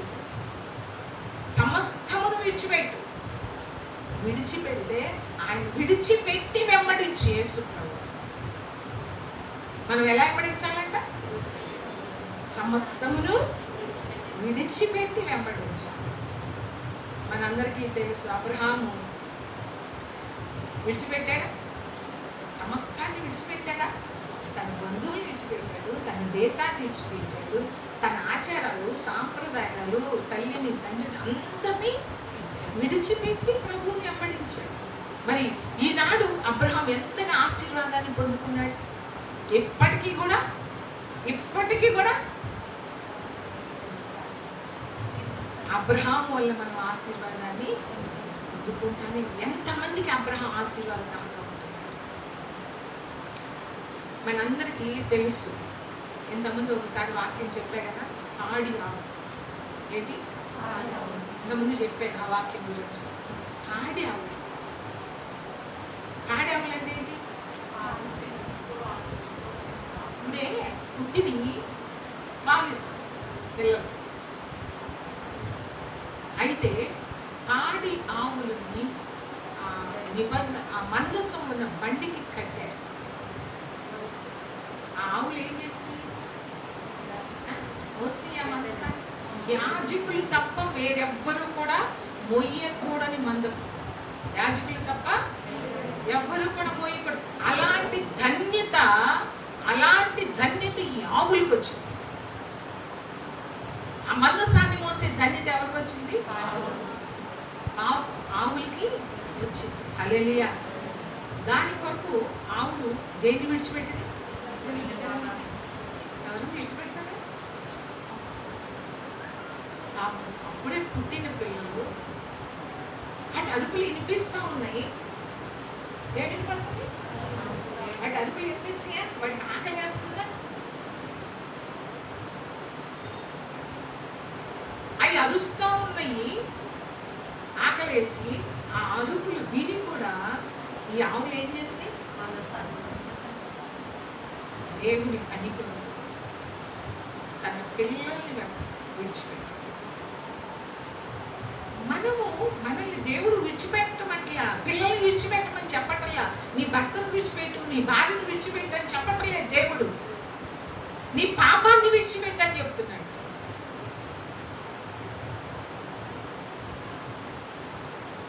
ఆయన వెంబడించకపోతే, ఆయన వెంబడించిన వాళ్ళకి ఏమొస్తుందంట? నిత్య జీవం వస్తుంది. ఆయన వెంబడించిన వాళ్ళకి స్వస్థత వస్తుంది. ఆయన వెంబడించిన వాళ్ళకి ఆశీర్వాదం వస్తుంది. ఆయన వెంబడించిన వాళ్ళకి ప్రతి శ్రమలో నుంచి ఆయన మనల్ని తప్పిస్తూ ఉంటాడు. ఆయన్ని వెంబడించేవారు అన్నీ విడిచిపెట్టవలసినవి, ఆ నిర్జీవ క్రియలను విడిచిపెట్టి, వాటన్నిటిని విడిచిపెట్టవలసినవి విడిచిపెట్టి నువ్వేం చేయాలి? ప్రభువుని వెంబడించాలి. అంతేగాని ఆ పాపంతోనే వెళ్తే అసలు నువ్వు వెంబడిస్తున్నట్ల నువ్వు అనుకుంటున్నావు. మనం అనుకుంటున్నావు. బంధువులు విడిచిపెడుతున్నావా? దేవుని కొరకు నీ బంధువులు విడిచిపెడుతున్నావా? చెప్పండి. నీ స్నేహితులు విడిచిపెడుతున్నావా? ఏం విడిచిపెట్టకుండానే వెంబడిస్తున్నాను, నేను ప్రభు మార్గంలో నడుస్తున్నాను, నేను ప్రార్థన చేస్తున్నా, అది చేస్తున్నా, ఇది చేస్తున్నా, ఎన్ని అనుకుంటే ఏంటి లాభం? విడిచిపెట్టవలసి విడిచిపెట్టు. నీలో ఉన్న కోపాన్ని విడిచిపెట్టు, నీలో ఉన్న గర్వాన్ని విడిచిపెట్టు, నీలో ఉన్న వేషధారాన్ని విడిచిపెట్టు, నీలో ఉన్న వ్యభిచారం, నీలో ఉన్న దొంగతనాలు విడిచిపెట్టరు. విడిచిపెట్టకుండానే మేము వెంబడిస్తున్నాము. క్రియ లేకుండా నీకు ఎంత విశ్వాసం ఉన్నప్పటికీ కూడా అది మృతమైనది. నాకు క్రియలు ఉన్నాయి అనుకుంటున్నావేమో, నేను బాగానే ఉన్నాను అనుకుంటున్నావేమో, కానీ నువ్వు విడిచిపెట్టవలసినవి విడిచిపెట్టడం. హల్లెలూయా. ఎలా ఉంటున్నావు? విడిచిపెడుతున్నావా? అంటే అందరిలో బలహీనతలు ఉంటాయి, ప్రతి ఒక్కరిలో కూడా బలహీనతలు ఉంటాయి. కానీ నువ్వేం చేయాలి? దేవుని సన్నిధిలో కన్నీరు కాచాలి. దేవునికి చెప్పుకోవాలి. ప్రభు అంటాడు, ప్రయాసపడి భారం మోయించిన సమస్త జనుల ఏ భారం మోస్తున్నావు? దేవుడు ఏమంటున్నాడు, నీ భారము యెహోవా మీద మోపు అంటున్నాడు దేవుడు. ఆయన మీద మోపేవారిగా ఉండాలి, కానీ నీ భారం నీ మీదే మోపుకుంటా ఆయన వెంబడిస్తావా? ఎలా వెంబడించాలి? ఆ గురి యొద్దకు మనం ఎలా వెళ్తాం? గురి యొద్దకు వెళ్ళేవాడు, బరువు పందెంలో వెళ్ళేవాడు ఎందుకని తేలికపాటి వస్త్రాలు వేసుకుంటారు తెలుసా? ఎలాంటి వస్త్రాలు? తేలికపాటి వస్త్రాలు. ఎక్కడికి రా, ఎవరికి రా చెబుతున్నా, వస్తాను.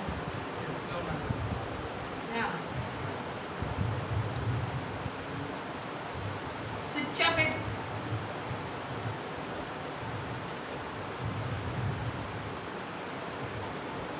జాగ్రత్త, నువ్వు విడిచిపెట్టవలసి విడిచిపెట్టు. నీ భారం యెహోవా మీద, ఆయనే నిన్ను ఆదుకుంటాడు. హల్లెలూయా. ఏం చేస్తాడు దేవుడు? ప్రభువా ఇదిగో నాయన, నేను ఎంత దీంట్లోంచి పైకి రావాలనుకుంటున్నా కూడా నేను ఇంకా లోపలికి పోతానే ఉన్నానయ్యా. ఈ జిగటగల దొంగ ఊబిలో పోతానే ఉన్నా. నా వల్ల కాదు ప్రభువా, నీ కృపగల హస్తాన్ని చాలు, నీ దయగల హస్తం, నీ గాయపడిన హస్తంతో నన్ను పైకి లేవనెత్తు. ఆ నాశకరమైన గుంటలో నుండి నన్ను పైకి లేవనెత్తు. జిగటగల దొంగ ఊబిలో నుంచి నన్ను పైకి లేవనెత్తి క్రీస్తుని బండ మీద నా పాదాలు స్థిరపరచు అని కన్నీటితో ప్రార్థన మనము చేసుకోవాలి. అంతేగాని అబ్బా విడుదల రావట్లేదులే అని చెప్పి కొంతమంది ప్రార్థన మానేస్తారు, కొంతమంది చర్చికి మానేస్తారు. ఎలాగూ పడిపోయాను కదా, ఇదే పాపంలో ఉందాంలే అనుకుంటారు కొంతమంది. కానీ ఆయన కృప కొరకు మనం అడిగినప్పుడు తప్పకుండా ఆయన నిన్ను పైకి లేపుతాడు. ఏ బలహీనతలో ఉన్నావు, ఏ పాపంలో ఉన్నావు, ఎలాంటి కార్యాలు చేస్తున్నావు, వ్యభిచారమా, తాగుడా, దొంగతనాల, అబద్ధాల, పాపం చేసే వాళ్ళందరూ నాకు అసహ్యం అంటారు. ఏమన్నాడు? అసహ్యం అంటే ఏంటి? మనం అంటాం కదా, ఏదన్నా గొడవ వచ్చినప్పుడు అసలు నీ మొహం చూడాలంటేనే నాకు అసహ్యం వేస్తుంది. అంటే మొహం చూడటానికి కూడా ఇష్టపడనంత అసహ్యం. యేసు ప్రభు కూడా అంటున్నాడు, దేవుడు ఏమంటున్నాడు, పాపము చేసే వాళ్ళందరూ అసహ్యం. దేవుడికి అసహ్యంగా మాత్రం నీ బతుకేంటి? నీ బతుకేంటి? అసలు నీ భవిష్యత్తు ఏంటి? ఆలోచిస్తున్నారా?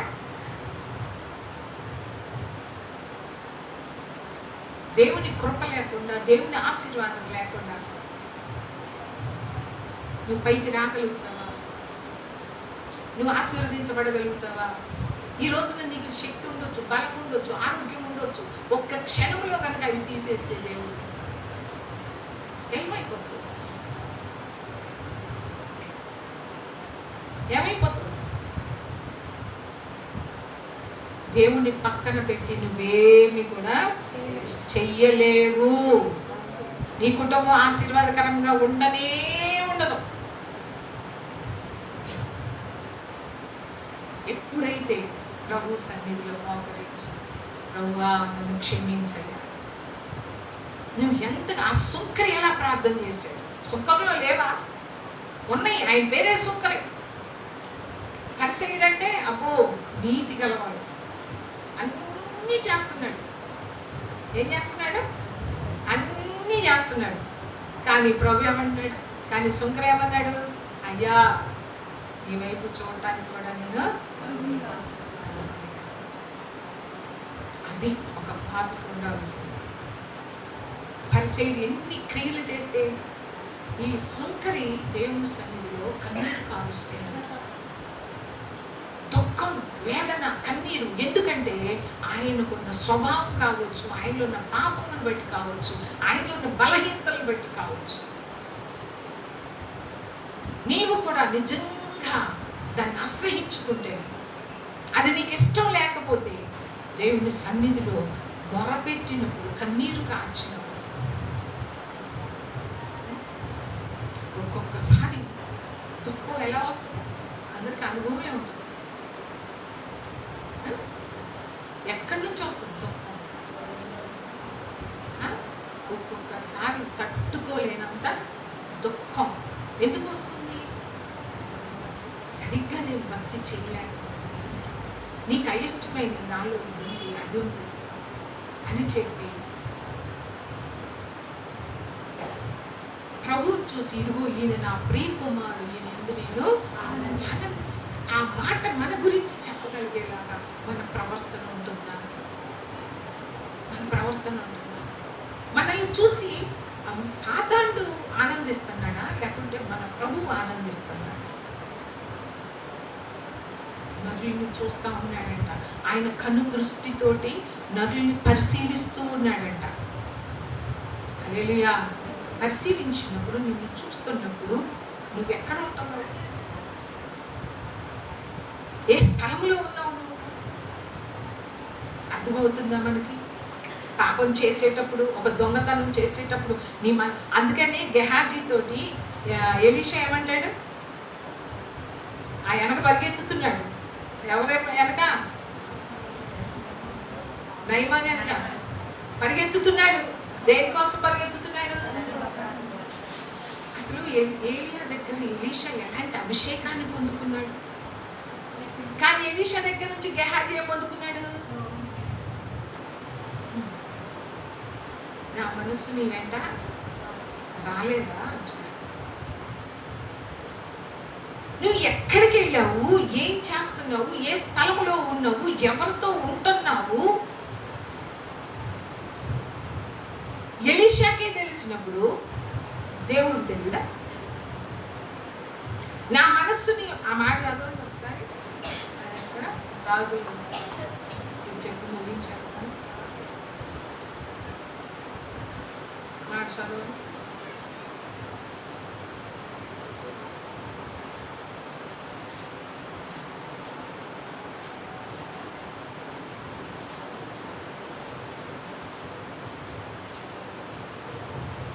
ఐదో వచ్చాయి, 2వ రాజులు 5:26 వచ్చాయి. అంతటి ఎలీషా వానితో, ఆ మనుష్యుడు తన రథము దిగి నిన్ను ఎదుర్కొనుటకు తిరిగి వచ్చినప్పుడు నా మనస్సు నీతో కూడా రాలేదా? ద్రవ్యమును, వస్త్రములను, ఒలీవ చెట్ల తోటలను, ద్రాక్ష తోటలను, గొర్రెలను, ఎడ్లను, దాసదాసీలు సంపాదించుకున్నటకు ఇది సమయమా? ఇది ఏ సమయం?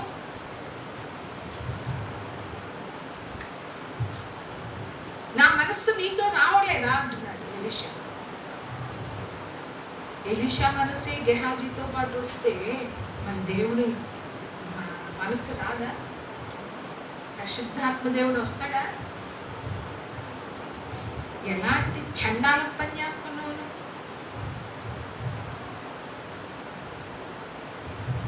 దేవుని మాట నిన్ను హెచ్చరించదా? దేవుని మాట నిన్ను గద్దించదా? ఆ స్థలంలో నువ్వు ఉంటే, వెళ్ళకూడని స్థలంలో, ఉండకూడని స్థలాల్లోకి నువ్వు వెళితే దేవుని మనస్సు నీతో రాదా?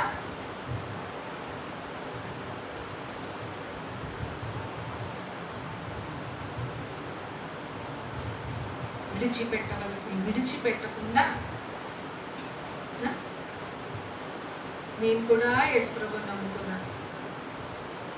నేను చెప్పానా ఒక మాట? మొన్న ఒక పాస్టర్ గారు వెళితే ఒకళ్ళ ఇంటికి వెళ్ళాను.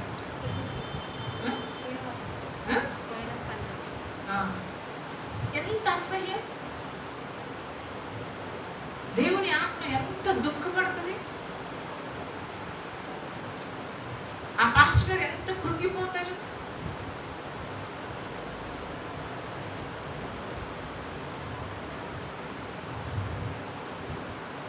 విడిచిపెట్టవలసిన విడిచిపెట్టు. ఆయన్ని నువ్వు వెంబడించాలని నువ్వు కోరిని ఎడల, దేవుడు బలవంతం పెట్టడం లేదు ఇక్కడ. నీవు నన్ను వెంబడింప కోరిని ఎడల, నువ్వు కోరుకుంటే రా నన్ను వెంబడించు, ఇవన్నీ కూడా నేను నువ్వు ఉపేక్షించుకో, నీ సిలువని ఎత్తుకొని సమస్తాన్ని విడిచిపెట్టి నన్ను వెంబడించు. నువ్వు కోరుకుంటే నా మార్గం చాలా ఇరుకైన మార్గం. ఇరుకు, ఎలాంటి ఇరుకు మార్గం? అసలు నడవటానికి కూడా వీలు కాని మార్గం, అలాంటి ఇరుకైన మార్గం. అలాంటి ఇరుకైన మార్గంలో నువ్వు నడుస్తావా? ఎందుకులే ఈ ప్రభువుని వెంబడిస్తే ఎప్పుడు చూసిన శ్రమలే తప్ప, హింసలే తప్ప, ఉపద్రవాలే తప్ప, ఏ సంతోషం ఉండదు, ఏ ఫ్రెండ్స్తో తిరగటానికి లేదు, ఇరుగు పొరుగు వాళ్ళతో కబుర్లు చెప్పడానికి లేదు, ఏ బంధువుల దగ్గరికి వెళ్ళటానికి లేదు, ఏ పెళ్ళిళ్ళకి వెళ్ళటానికి లేదు, ఏ దినాలకు వెళ్ళటానికి లేదు, వాళ్ళతో కలిసి డాన్సులు చేయటానికి లేదు, నా ఇష్టానుసారంగా నేను జీవించటానికి లేనప్పుడు నేను ఈ ప్రభువుని ఎందుకు వెంబడిస్తున్నాను అనుకుంటాను.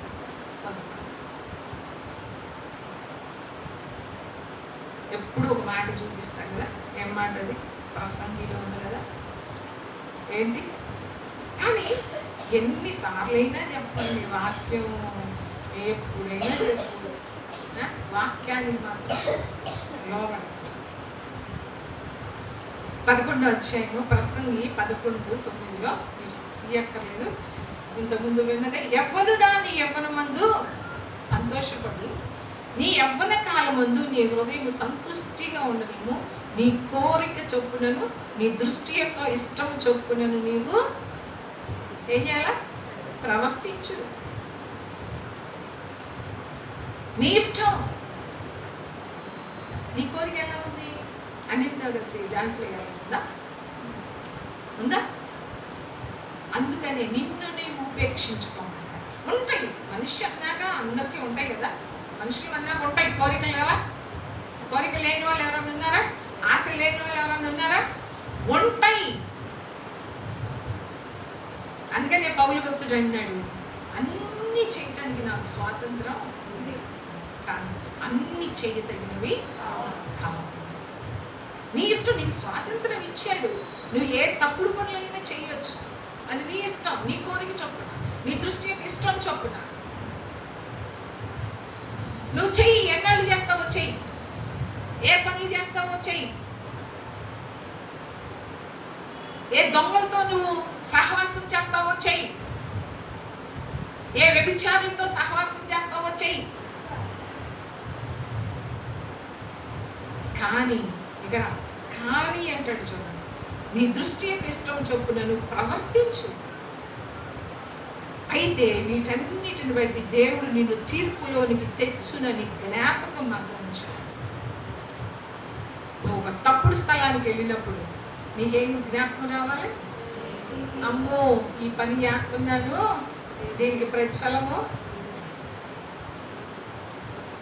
తీర్పు ఉంటుంది అని జ్ఞాపకం వచ్చిన వాళ్ళు ఎవరన్నా ఉంటున్నారా? వీటన్నిటి నిమిత్తం దేవుడు నిన్ను తీర్పులోనికి తెచ్చునని జ్ఞాపకము చేసుకో. ఏం చేయాలా చెప్పండి? ఎవరికి ఏంటి అంత ఇంట్రెస్ట్ లేదా? అంతేలే, ఆశీర్వాదాల గురించి చెప్తే అప్పుడు ఇంట్రెస్ట్ వస్తుంది.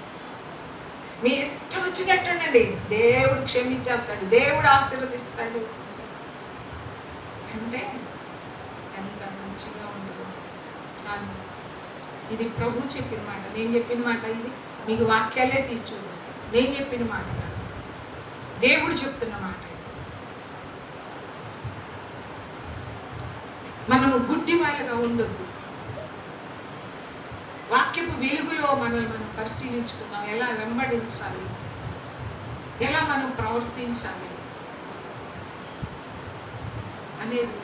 ఎందుకంటే ఆయన రాకడ అతి సమీపముగా ఉంది కాబట్టి, మనం ఇది సిద్ధపడే దినాలు కాబట్టి, మనల్ని మనం సరిచేసుకునే దినాలు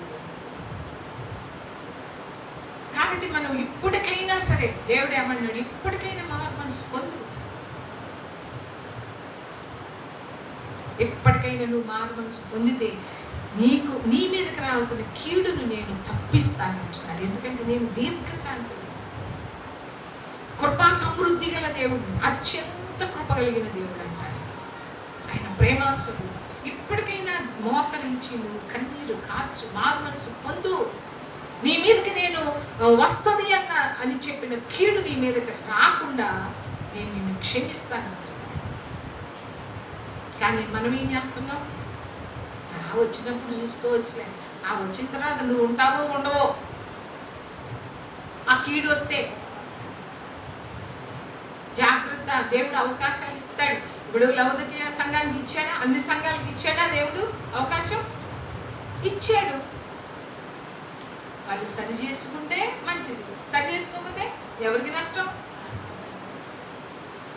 అందుకని శిష్యులతో ముందే చెప్తున్నాడు, అయ్యా బహుజన సమూహం వెంబడిస్తుంటే మీరు నన్ను వెంబడిస్తున్నారు సరే, ఎవరైనా సరే నా వెనక వస్తే నన్ను వెంబడించాలనుకుంటే ఇలా ఉండాలి, ఉపేక్షించుకోవాలి, ఎవరి సిలువ వాళ్ళు ఎత్తుకోవాలి.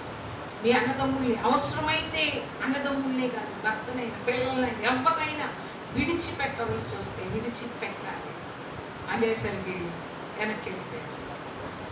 ఎందుకు? ఇవన్నీ ఎందుకులే, ఇవన్నీ శ్రమలు కష్టాలు ఎప్పుడు చూసినా అని చెప్పి వెనక్కి.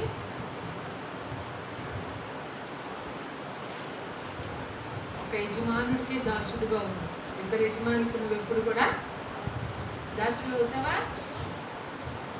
ఒక్క యజమానుడికే ఉంది. నువ్వు దెయ్యానికి ఉంటావా, దేవుడికి ఉంటావా? ఎవరి పక్షంగా ఉంటావు? నడువు, విశాల మార్గం ఉందంట. ఎటు పరిగెత్తినా ఎంత విశాలము. నీకు అది కష్టం అనిపిస్తుంది ఆ ఇరుకు మార్గంలో నడవటం. నీకు ఎలా అనిపిస్తుంది? చాలా ఇరుకు, చాలా కష్టంగా ఉంది ఆ మార్గంలో. అడుగు తీసి అడుగు వెయ్యాలంటే చాలా కష్టంగా ఉంది. కొద్ది రోజులు వేసావు, అమ్మో ఈ కష్టాలు, ఈ అడుగు వేయటమే కష్టమవుతుందని చెప్పి నువ్వేం చేస్తావు? పక్కన విశాల మార్గం కనిపిస్తుంది. విశాలంగా ఉందంట. ఎటు పరిగెత్తినా ఏం పర్వాలేదు, ఏ పనులు చేసినా ఏం పర్వాలేదు. ఎవరు నేను అడిగేవాళ్ళు ఉండరు, ఎవరు నీకు చెప్పేవాళ్ళు ఉండరు. కానీ చివరికి నీ జీవితం ఏమవుతుందో, నీ కుటుంబం ఏమవుతుందో, నీ భార్య నీ పిల్లలు కావచ్చు. నువ్వు దేవుడికి నమ్మకంగా ఉంటే రేపు నీ కుటుంబం కూడా ఆశీర్వాదకరంగా ఉంటుంది. హల్లెలూయా. అందుకని ఆయన వెంబడించే వాళ్ళు ఎలా ఉండాలంట? ఎలా వెంబడించాలి?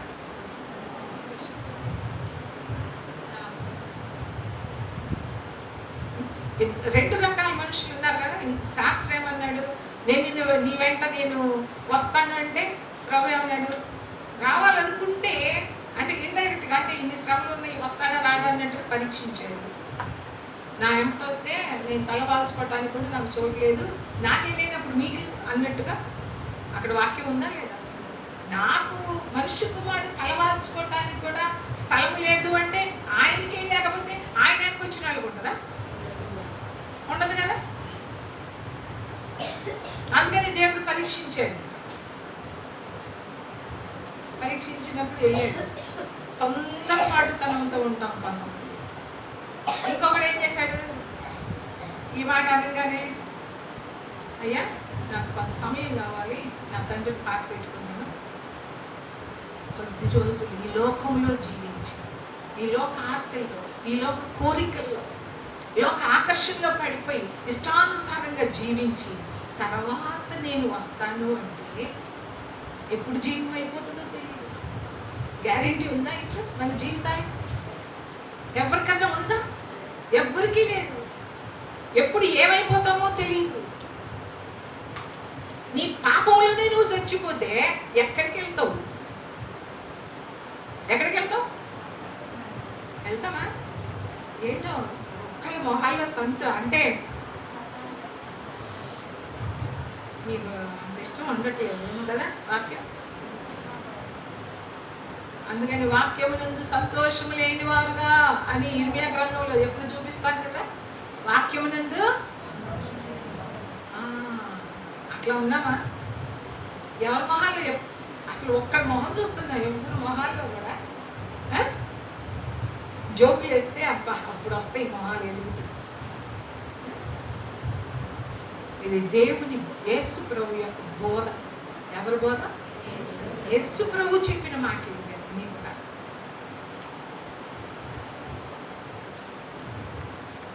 అందుకని ప్రభు రాకడ వస్తుంది కాబట్టి ఆయన్ని మనం వెంబడించే వారిగా ఉండాలి. ఎప్పుడు మనకి ఆ నరకం ఉంటుంది అని నమ్మితే ఏమన్నా మార్చుకోవటానికి అవకాశం ఉంటుంది. కానీ నరకం ఏంటి, పరలోకం ఏంటి, ఎవడు నమ్మాడు, ఎవడు చూసి వచ్చాడు అనుకుంటే అది మీ కర్మ. ఆయనకి వెళ్ళాక తెలుస్తుంది.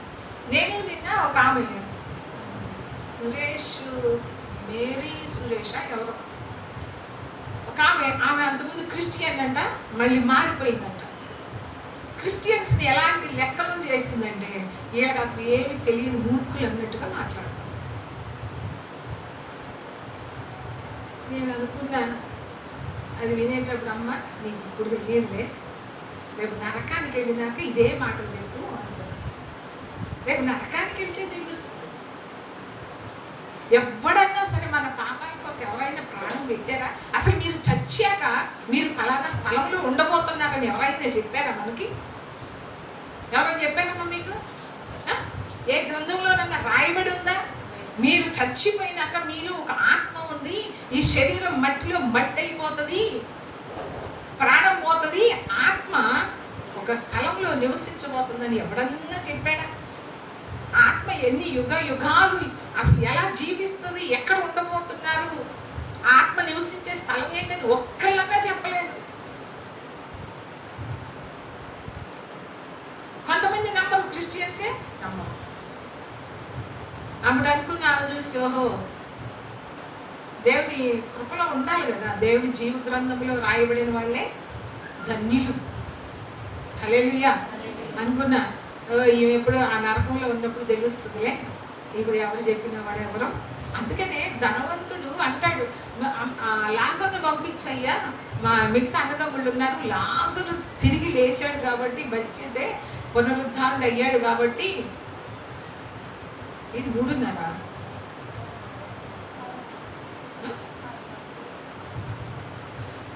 అప్పుడన్నా లేచి తిరిగి లేచినప్పుడు నమ్ముతాడు మా అన్నదమ్ముళ్ళు, ఈ వేదనకరమైన స్థలానికి రాకుండా మా అన్నదమ్ములన్నా నమ్ముతారని అబ్రహాంతో చెప్తే, అబ్రహాం ఏమన్నాడు? లేచి ప్రకటించినా కూడా నమ్మరు, వాళ్ళు చెప్పినప్పుడు నమ్మనప్పుడు వీళ్ళు లేచి చెప్పినా కూడా నమ్మరు. మేము చూసి వచ్చాము, నరకానికి వెళ్ళాము, పరలోకానికి వెళ్ళి చూసి వచ్చాము అంటే నమ్ముతారా? జాగ్రత్త. ఎవరైతే పరలోకం ఉంది, నరకం ఉంది, అయ్యో ఈ కొద్ది రోజులే నేను ఇక్కడ జీవించేది అని ఈ పాపాన్ని విడిచిపెడతాం, కొద్ది క్షణికావేశంలో చేసే తప్పుడు పనులు నీ జీవితం అంతా నిన్ను అంటాడు. నీకు మనశ్శాంతినివ్వదు. నీకు పాపం చేసేటప్పుడు సంతోషంగానే ఉండవచ్చు, ఆనందంగానే ఉండవచ్చు, తర్వాత నీ బ్రతుకంతా కూడా నీ హృదయంలో నెమ్మది ఉండదు, సమాధానం ఉండదనే ఉండదు. అది మాత్రం గ్యారెంటీ. ఎప్పటికీ నీ హృదయంలో సంతోషం ఉండదు.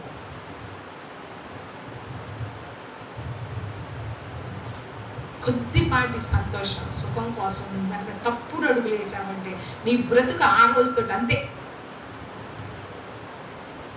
జాగ్రత్త. నిన్ను వెంటాడుతూనే ఉంటాయి నువ్వు చేసినవన్నీ కూడా. నీకే కాదు, నీ పిల్లల మీద కూడా వస్తాయి. జాగ్రత్త. ఒకనాటితో పోయేది కాదు అది.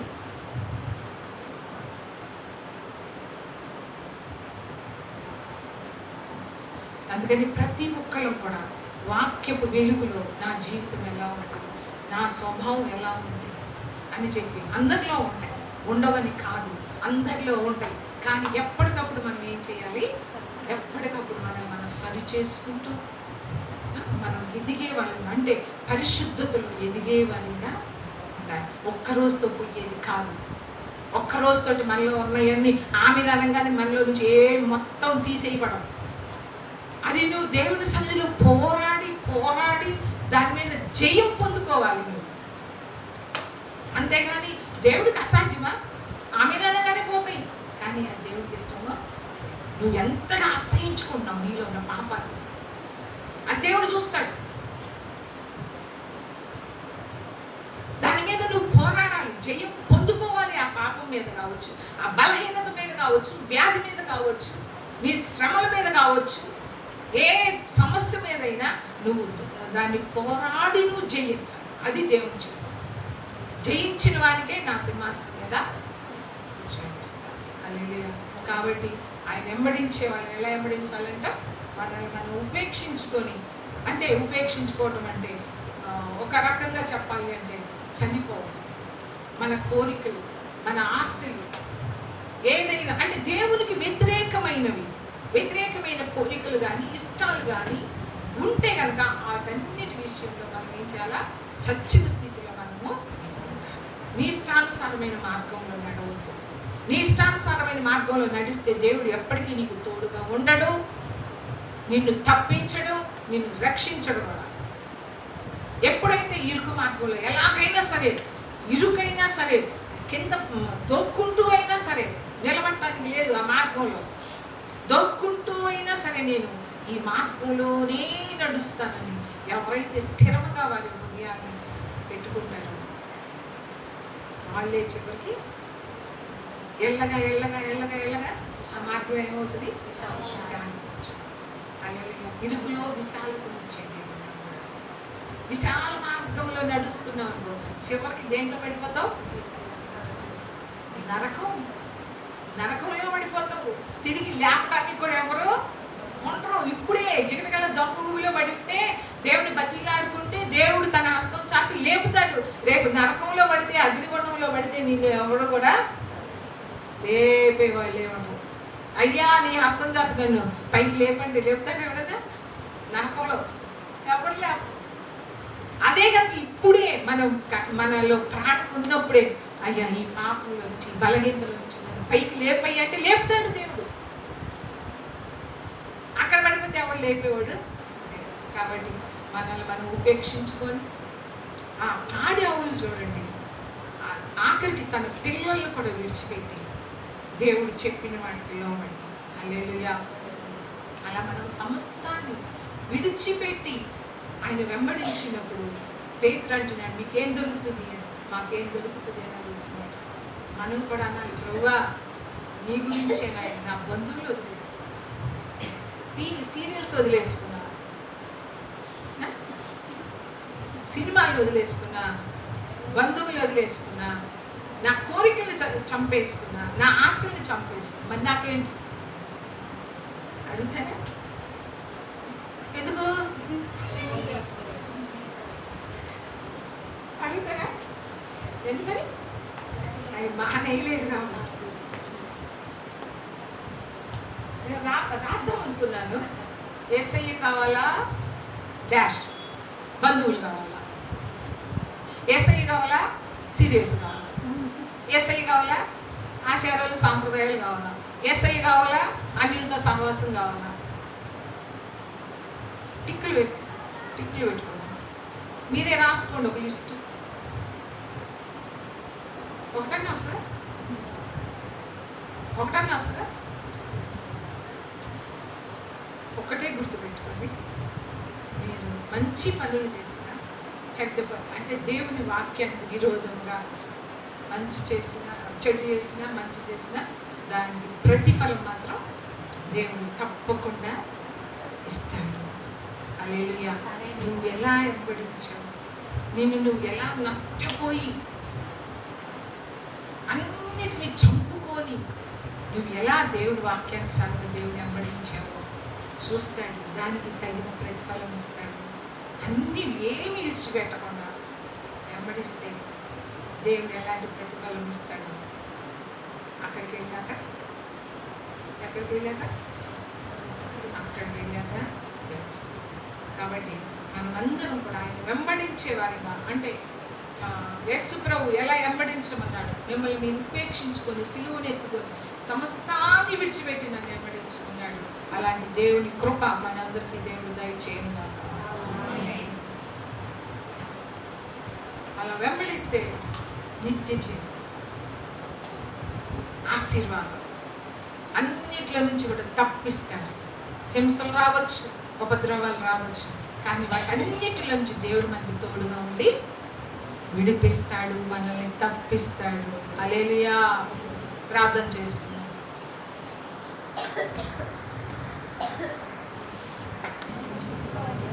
మహోన్నతుడు తండ్రి, మహోన్నతుడు, సర్వోన్నతుడు, సర్వశక్తిమంతుడు, ఆశ్చర్యకారుడు అయినా అద్భుతాలు చేసే దేవానికి వందనాలు స్తోత్రాలు చెల్లించుకుంటాం తండ్రి. మహోన్నతుల చాటును నివసించేవాడు, సర్వశక్తిని నివసించేవాడు, వాగ్దానం ఇచ్చిన దేవానికి స్తోత్రములు నాయన. పరిశుద్ధుడా అయ్యా నా తండ్రి, నీ జీవన మాటలు నాయన మాతో మాట్లాడేది తండ్రి, నీకు స్తోత్రములు తండ్రి. అయ్యా పరిశుద్ధుడానికి వేలాది వందనాలు స్తోత్రములు చెల్లించుకుంటాం తండ్రి. గొప్ప దేవుడు నాయన. అయ్యా నా తండ్రి, మేము ఎలా వెంబడించాము నా తండ్రి. అయ్యా ప్రభా నా తండ్రి, ఏ మనసు కలిగి ఉన్నాము నాయన, నీకు స్తోత్రములు. అయ్యా నువ్వు మాతో మాట్లాడిన తండ్రి, నీకు స్తోత్రములు అయ్యా. అయ్యా నా తండ్రి నాయన, అయ్యా దావీదు ప్రభా సహనముతో ప్రభా అయ్యా నీ కొరకు కనిపెట్టుకుంటున్నాడు తండ్రి, నీకు స్తోత్రములు అయ్యా. అయ్యా నా తండ్రి నాయన, శ్రమలు నా తండ్రి, శ్రమలు వచ్చినప్పుడు నాయన అయ్యా నా తండ్రి అతడు దీనుడయ్యాడంట ప్రభా, నీకు స్తోత్రములు నాయన. అయ్యా నా తండ్రి నాయన, వాత్సల్యం నాయన చూపించావు తండ్రి, నీకు స్తోత్రాలు అయ్యా. ప్రభా కృపా సత్యములను నాయన చూపించావయ్యా, నీకు వందనాలు ప్రభా. అయ్యా నా తండ్రి, తన పాదములు ప్రభా అయ్యా నా తండ్రి బండ మీద నిలిపావు నాయన. చికటకు దొంగ ఊరిలో నుంచి లేవనెత్తిన దేవుడు అయ్యా, నీకు స్తోత్రాలు ప్రభా నాయన. అయ్యా చికటగల ఊపిలో నుండి నా ప్రభా లేవనెత్తే దేవుడు నాయన, నీకు స్తోత్రాలు ప్రభా. అయ్యా పరిశుద్ధుడు, మా పాదములు నాయన అయ్యా బండ మీద స్థిరపరచు తండ్రి, నీకు స్తోత్రాలు నాయన. నిజమే దేవా, నీకు వందనాలు నాయన. అయ్యా నా తండ్రి, పాపపు లోయలో పాపపు గుంతలో నుంచి అయ్యా చికటగల దొంగ ఊబిలో నుంచి మమ్మల్ని లేవనెత్తావు నాయన, నీకు స్తోత్రాలు అయ్యా. పరిశుద్ధుడా, సహాయకుడా, నీకు వందనాలు తండ్రి. అయ్యా నా తండ్రి నాయన, అయ్యా మాకు శ్రమ వచ్చినప్పుడు ప్రభా అయ్యా నా తండ్రి నాయన అయ్యా మేము తగ్గించుకొని ప్రభా నాయన అయ్యా దీనత్వం పొందుకునే వారిలాగా మమ్మల్ని ఉంచిన ఆయన, నీకు స్తోత్రాలు అయ్యా. పరిశుద్ధుడా, నీకు వందనాలు చెల్లించుకుంటున్నాను తండ్రి. అయ్యా నా దేవా, అయ్యా ప్రభా నా తండ్రి నాయన, ఎలా నేను వెంబడించదో నా తండ్రి, అయ్యా నేను ఎలా వెంబడించకూడదో నా తండ్రి నువ్వు మాతో మాట్లాడిన దేవా, నీకు స్తోత్రాలు అయ్యా. ప్రభా అయ్యా శాస్త్రి అయితే నాయన అయ్యా నా తండ్రి, నేను ఎక్కడికి వెళ్ళినా అక్కడికి వస్తానని చెప్తున్నాడు ప్రభా, నీకు స్తోత్రాలు అయ్యా. నువ్వు అంటున్నావు ప్రభా, ఆకాశ పక్షులు గూళ్ళున్నాయి కానీ అయ్యా నక్కలకు గొర్రెలు ఉన్నాయి కానీ మనిషి కుమారులకు తల మార్చుకున్నట్టుకు అయ్యా చోటు లేదంటున్నావు తండ్రి, నీకు స్తోత్రములు అయ్యా. అయ్యా నా తండ్రి, ఇంకొక శిష్యుడు ప్రభా అయ్యా అతని వైపు చూసి నా తండ్రి, నీకు స్తోత్రాలు అయ్యా. నా తండ్రిని నేను పాతి పెట్టుకొని వస్తానని చెప్పినప్పుడు అయ్యా మృతులే పాతి పెట్టుకుంటారు, నన్ను వెంబడించుకుని నా తండ్రి అయ్యా నువ్వు అతనికి పిలుపునిచ్చావు తండ్రి, నీకు స్తోత్రములు నాయన. పరిశుద్ధుడా, నీకు వందనాలు చెల్లించుకుంటున్నాను తండ్రి. గొప్ప రాజా అయ్యా నా తండ్రి నాయన అయ్యా నా తండ్రి, నువ్వు చెప్తున్న ప్రభా, నీకు స్తోత్రములు నాయన. అయ్యా తల్లులనైనా తండ్రులనైనా అక్క చెల్లెలను భార్యలనైనా బిడ్డలనైనా అయ్యా నా తన ప్రాణంతో నాయన సహా ప్రభా ద్వేషించకుంటే అయ్యా అతను నాకు శిష్యుడు కానేరడు అంటున్నాను ప్రభా, నీకు స్తోత్రములు తండ్రి. నిజమే దేవా, నీకు వందనాలు స్తోత్రములు నా తండ్రి. అయ్యా నా తండ్రి, ఎవడైనాను తను ఉపేక్షించుకొని నా సిలువ ఎత్తుకొని నన్ను వెంబడించకూడవని అంటున్నావు ప్రభా, నీకు స్తోత్రములు నాయన. అయ్యా నిజమే నాయన అయ్యా, మమ్మల్ని మేము ఉపేక్షించుకోవాలి తండ్రి, నీకు స్తోత్రములు నాయన. పరిశుద్ధుడా, సహాయకుడా, నీకు వందనాలు తండ్రి. అయ్యా మా సిలువనెత్తుకొని నీ వెంబడించే వారిలాగా మమ్మల్ని ఉంచి నాయన. అయ్యా నా తండ్రి, నీకు వందనాలు. ఈ లోకంలో ఉన్న వాటిని అన్నిటిని నాయన మేము ఆపేక్షించే వారిలాగా మమ్మల్ని ఉండనియొద్దు తండ్రి, నీకు స్తోత్రాలు అయ్యా. మమ్మల్ని మేము ఉపేక్షించుకోవాలి తండ్రి, నీకు స్తోత్రములు. పరిశుద్ధుడా, సహాయకుడా, నీకు స్తోత్రములు నాయన. అయ్యా నీకు వందనాలు చెల్లించుకుంటున్నాను ప్రభా నాయన. అయ్యా క్రీస్తు యేసునందు నాయన సద్భక్తి కలిగిన వాడు నా తండ్రి హింసలు పొందునని చెప్పిన నాయన, నీకు స్తోత్రములు తండ్రి. అయ్యా నీకు వందనాలు చెల్లించుకుంటున్నాను తండ్రి. అయ్యా తీమోతితో నాయన పౌలు మాట్లాడుతున్నాడు తండ్రి, అక్కడ నాయన అయ్యా హింసలు ఉపద్రవ్యములు నువ్వు చూసి కదా అని అంటున్నాడు ప్రభా, నీకు స్తోత్రములు. అయినప్పటికీ ఆయన్ని ప్రభువే తప్పించినని ప్రభా సాక్ష్యం పలుకుతున్నాడు తండ్రి, నీకు స్తోత్రాలు అయ్యా. ప్రభా నాయన అయ్యా తీమోతి నడిచినట్టుగా ప్రభా అయ్యా నీ మార్గములు ఎందుకు నడుచుకుని ప్రభా సహాయాన్ని దయచేయండి తండ్రి. అయ్యా హింసలైనను ప్రభా ఉపద్రవ్యములైననైనా అయ్యా నా తండ్రి నిందలైనను అవమానములైనను ప్రభా ఏదైనాను నా తండ్రి నాయన అయ్యా ప్రభా వచ్చినప్పుడు నా తండ్రి అయ్యా నా తండ్రి నిన్నే మేము వెంబడించే వారిలాగా మమ్మల్ని ఉంచు అయ్యా. నీ వైపు మేము చూసేవారిలాగా మమ్మల్ని ఉంచు తండ్రి నీకు స్తోత్రములు తండ్రి. పరిశుద్ధుడా నా తండ్రి, అయ్యా ఈ లోకంతో నాయన, ఈ లోకం నా తండ్రి నాయన ఆచారాలు కానీ ప్రభా నా తండ్రి లోక సంబంధులతో నాయన అయ్యా కలిసి ఉండొద్దు తండ్రి నీకు స్తోత్రములు నాయన. అయ్యా నా తండ్రి ఒక్క దాసుడు యజమానులకు నాయన ఇద్దరు యజమానులకు దాసులుగా ఉండనేరడంటున్నావు తండ్రి నీకు స్తోత్రములు నాయన. అయ్యా పరిశుద్ధుడా నా తండ్రి నీకు వందనాలు స్తోత్రములు తండ్రి. అయ్యా నా తండ్రి పేతురు అడుగుతున్నాడు ప్రభా, మేము అయ్యా మా భూములను, మా తల్లిదండ్రులను, మా బిడ్డలను, మా సమస్తాన్ని విడిచి నేను వెంబడించిన అయ్యా నేను వెంబడిస్తున్నావు, మాకు ఏమిటి అని అడుగుతున్నాడు తండ్రి నీకు స్తోత్రములు నాయన. అయ్యా నా తండ్రి నీకు వందనాలు నువ్వు చెబుతున్నావు ప్రభా నీకు స్తోత్రం అయ్యా. 12 గోత్రాల మీద మీరు తీర్పు తీర్చేవారు ఎందురు నా తండ్రి. అంతేకాదు మీకు నిత్య జీవం ఉంటుందని చెప్పిన తండ్రి నీకు స్తోత్రములు నాయన. అయ్యా నా తండ్రి నిన్ను వెంబడించిన ఆ శిశువులు సమస్తాన్ని విడిచిపెట్టారు తండ్రి నీకు వందనాలు.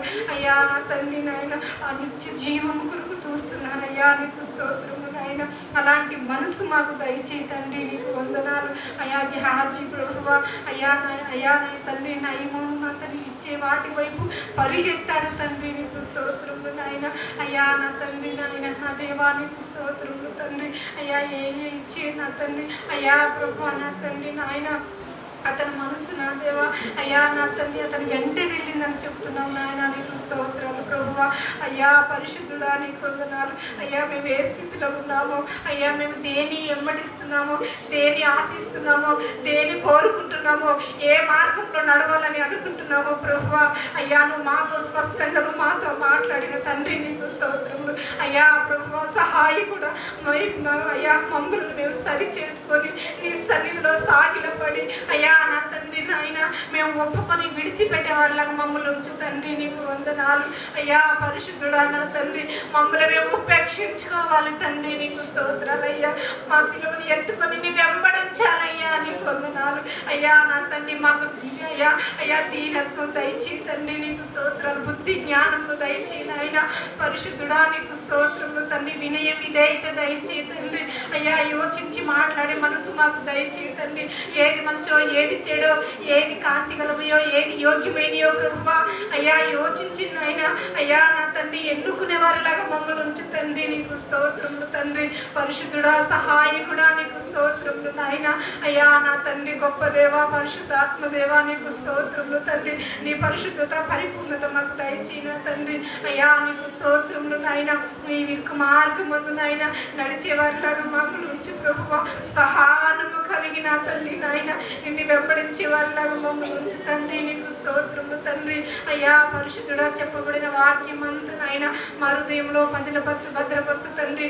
అయ్యా నా తండ్రి నెమరు వేసుకొని నిన్ను స్తుతించి నీకు లోబడే వారిలాగా మమ్మల్ని ఉంచమని యేసు పరిశుద్ధ నామములో ప్రార్థించి స్తుతించి వేడుకుంటున్నాను తండ్రి.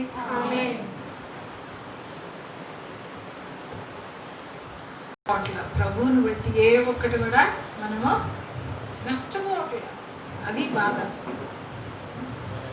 సరే చిన్న ప్రార్థన చేసుకొని ముగించుకుందాం. కానుకలు మీరు వెళ్ళేటప్పుడు ఆ బాక్స్ పెట్టేసి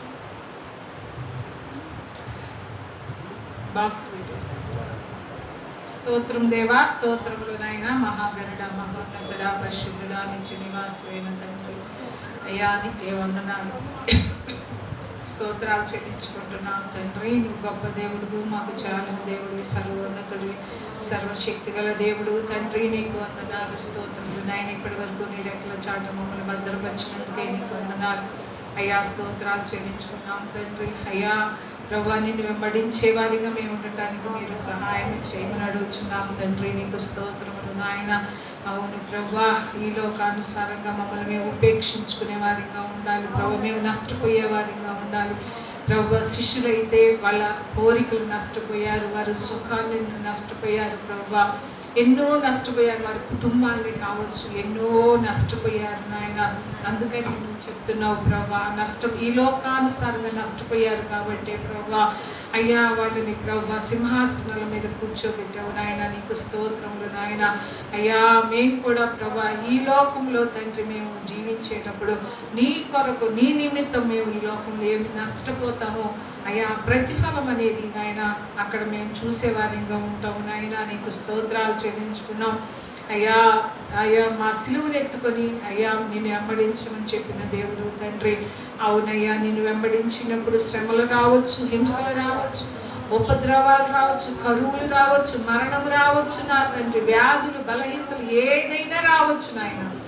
కానీ ప్రభు పౌలు భక్తుడు అన్నాడు, నీ ప్రేమలో నుండి మమ్మల్ని ఎడబాపేది ఏంటి అంటున్నాడు నాయన. అయ్యా నీకు స్తోత్రాలు చెల్లించుకున్నాం తండ్రి నాయన. అవును ప్రభా, ఎన్ని శ్రమలు వచ్చినప్పటికీ కూడా ప్రభా అయ్యా పౌలు భక్తుడు అన్నాడు తిమోతితో, నాయన ఎన్నో వచ్చినాయి కానీ నేను ఆయన వెంబడించాను, అది తెలిసి కూడా నీవు నన్ను వెంబడించావు అంటున్నాడు. వాటన్నిటిలో నుండి ప్రభు నన్ను తప్పించాడు అని ప్రభా పౌలు భక్తుడు అంటున్నాడు. అవును నాయన, పౌలు నీ మార్గంలో నడిచాడు ప్రభా. తన సొంత కోరికలు కానీ తన సొంత ఇష్టాలు కానీ ప్రభా అయ్యా తన ఇష్టానుసారమైన మార్గంలో కానీ నడవలేదు. కానీ ప్రభా అయ్యా నీ మార్గంలో నడిచాడు కాబట్టి ప్రభా ఆ హింసల్లో నువ్వు తోడుగా ఉన్నావు నాయన, ఆ ఉపద్రవంలో నువ్వు తోడుగా ఉన్నావు నాయన. నువ్వు తప్పించావయ్యా, నీకు స్తోత్రాలు చెల్లించుకున్నాం. ఇప్పుడు తండ్రి మాకు కూడా నా తండ్రి నీ మార్గంలో మేము నడుస్తున్నప్పుడు నా తండ్రి నాయన మాకు తోడుగా ఉండే దేవుడివి అయ్యా. ఆపదలను తప్పించే దేవుడు నాయన, తెగుళ్ళు తప్పించే దేవుడు తండ్రి, నీకు స్తోత్రములు నాయన. ఏ అపాయం మా గుడారములు సమీపించదయ్యా, నీకు స్తోత్రాలు.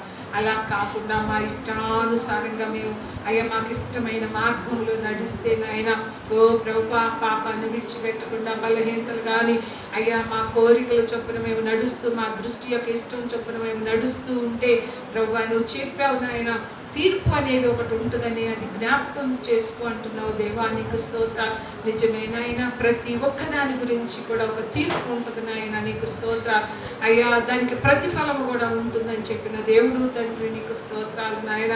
అందుకనే ప్రభు సమస్తాన్ని విడిచిపెట్టి ఈ లోకంలో నా తండ్రి నాయన నీవు అసహించుకునే ఏమున్నాయో, నీకు అయిష్టమైన ఏమున్నాయో తండ్రి, నేను బాధ పెట్టే, నేను దుఃఖ పెట్టే నాయన, మాలో ఏమున్నాయో తండ్రి వాటన్నిటినీ విడిచిపెట్టిన ఆయన నీ మార్గంలో తండ్రి, ఆ ఇరుకు మార్గంలో నడిచేవారిగా మాకు అందరికీ కూడా సహాయం చేయి తండ్రి.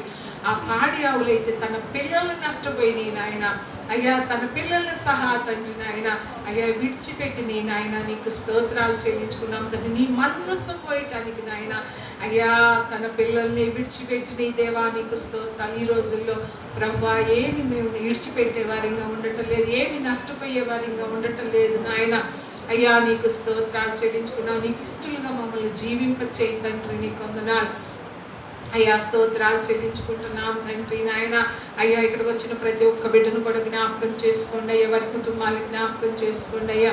3 సంఘాల్లో నా తండ్రి నాయన ప్రతి ఒక్క కుటుంబాన్ని పేరు పేరున జ్ఞాపకం చేసుకోండి. ఏ కుటుంబంలోకి ఎలాంటి వైరస్ రాకుండా తండ్రి ప్రతి ఒక్క కుటుంబం చుట్టూ నీ కంచె నీ కాపుదలు దయచేయండి అయ్యా.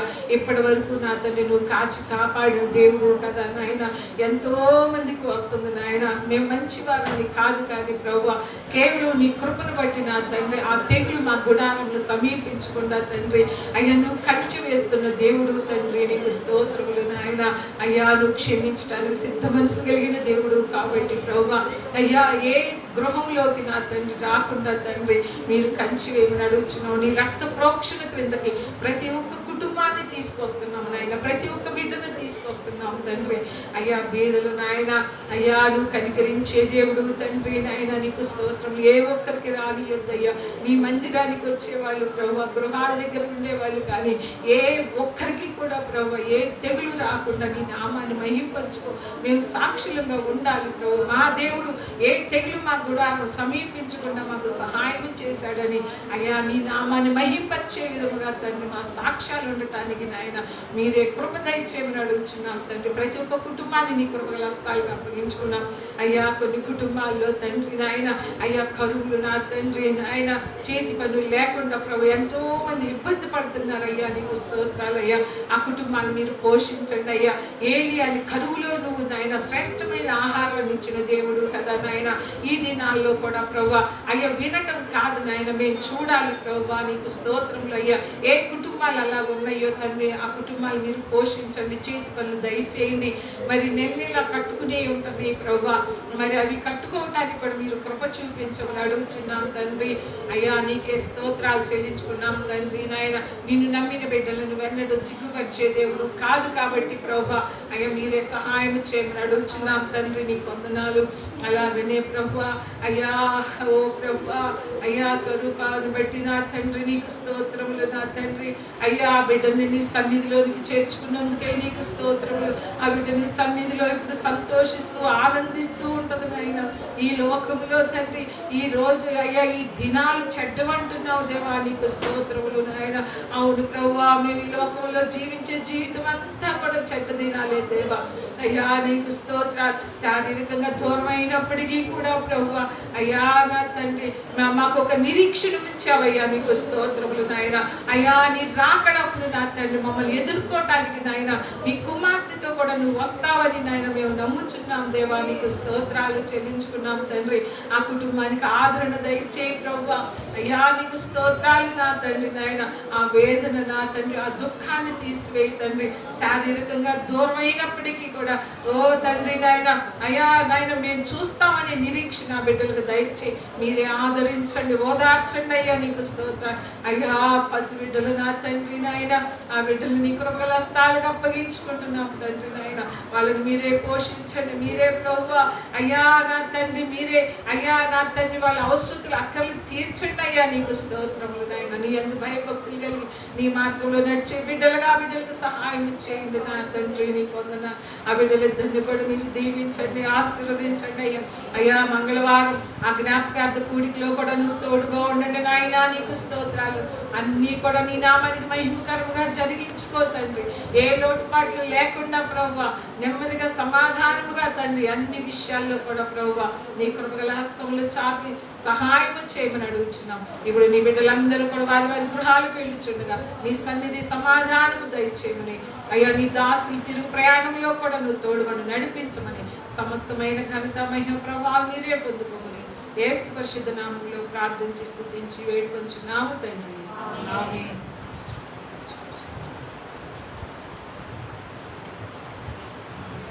అందరికీ వందనాలు.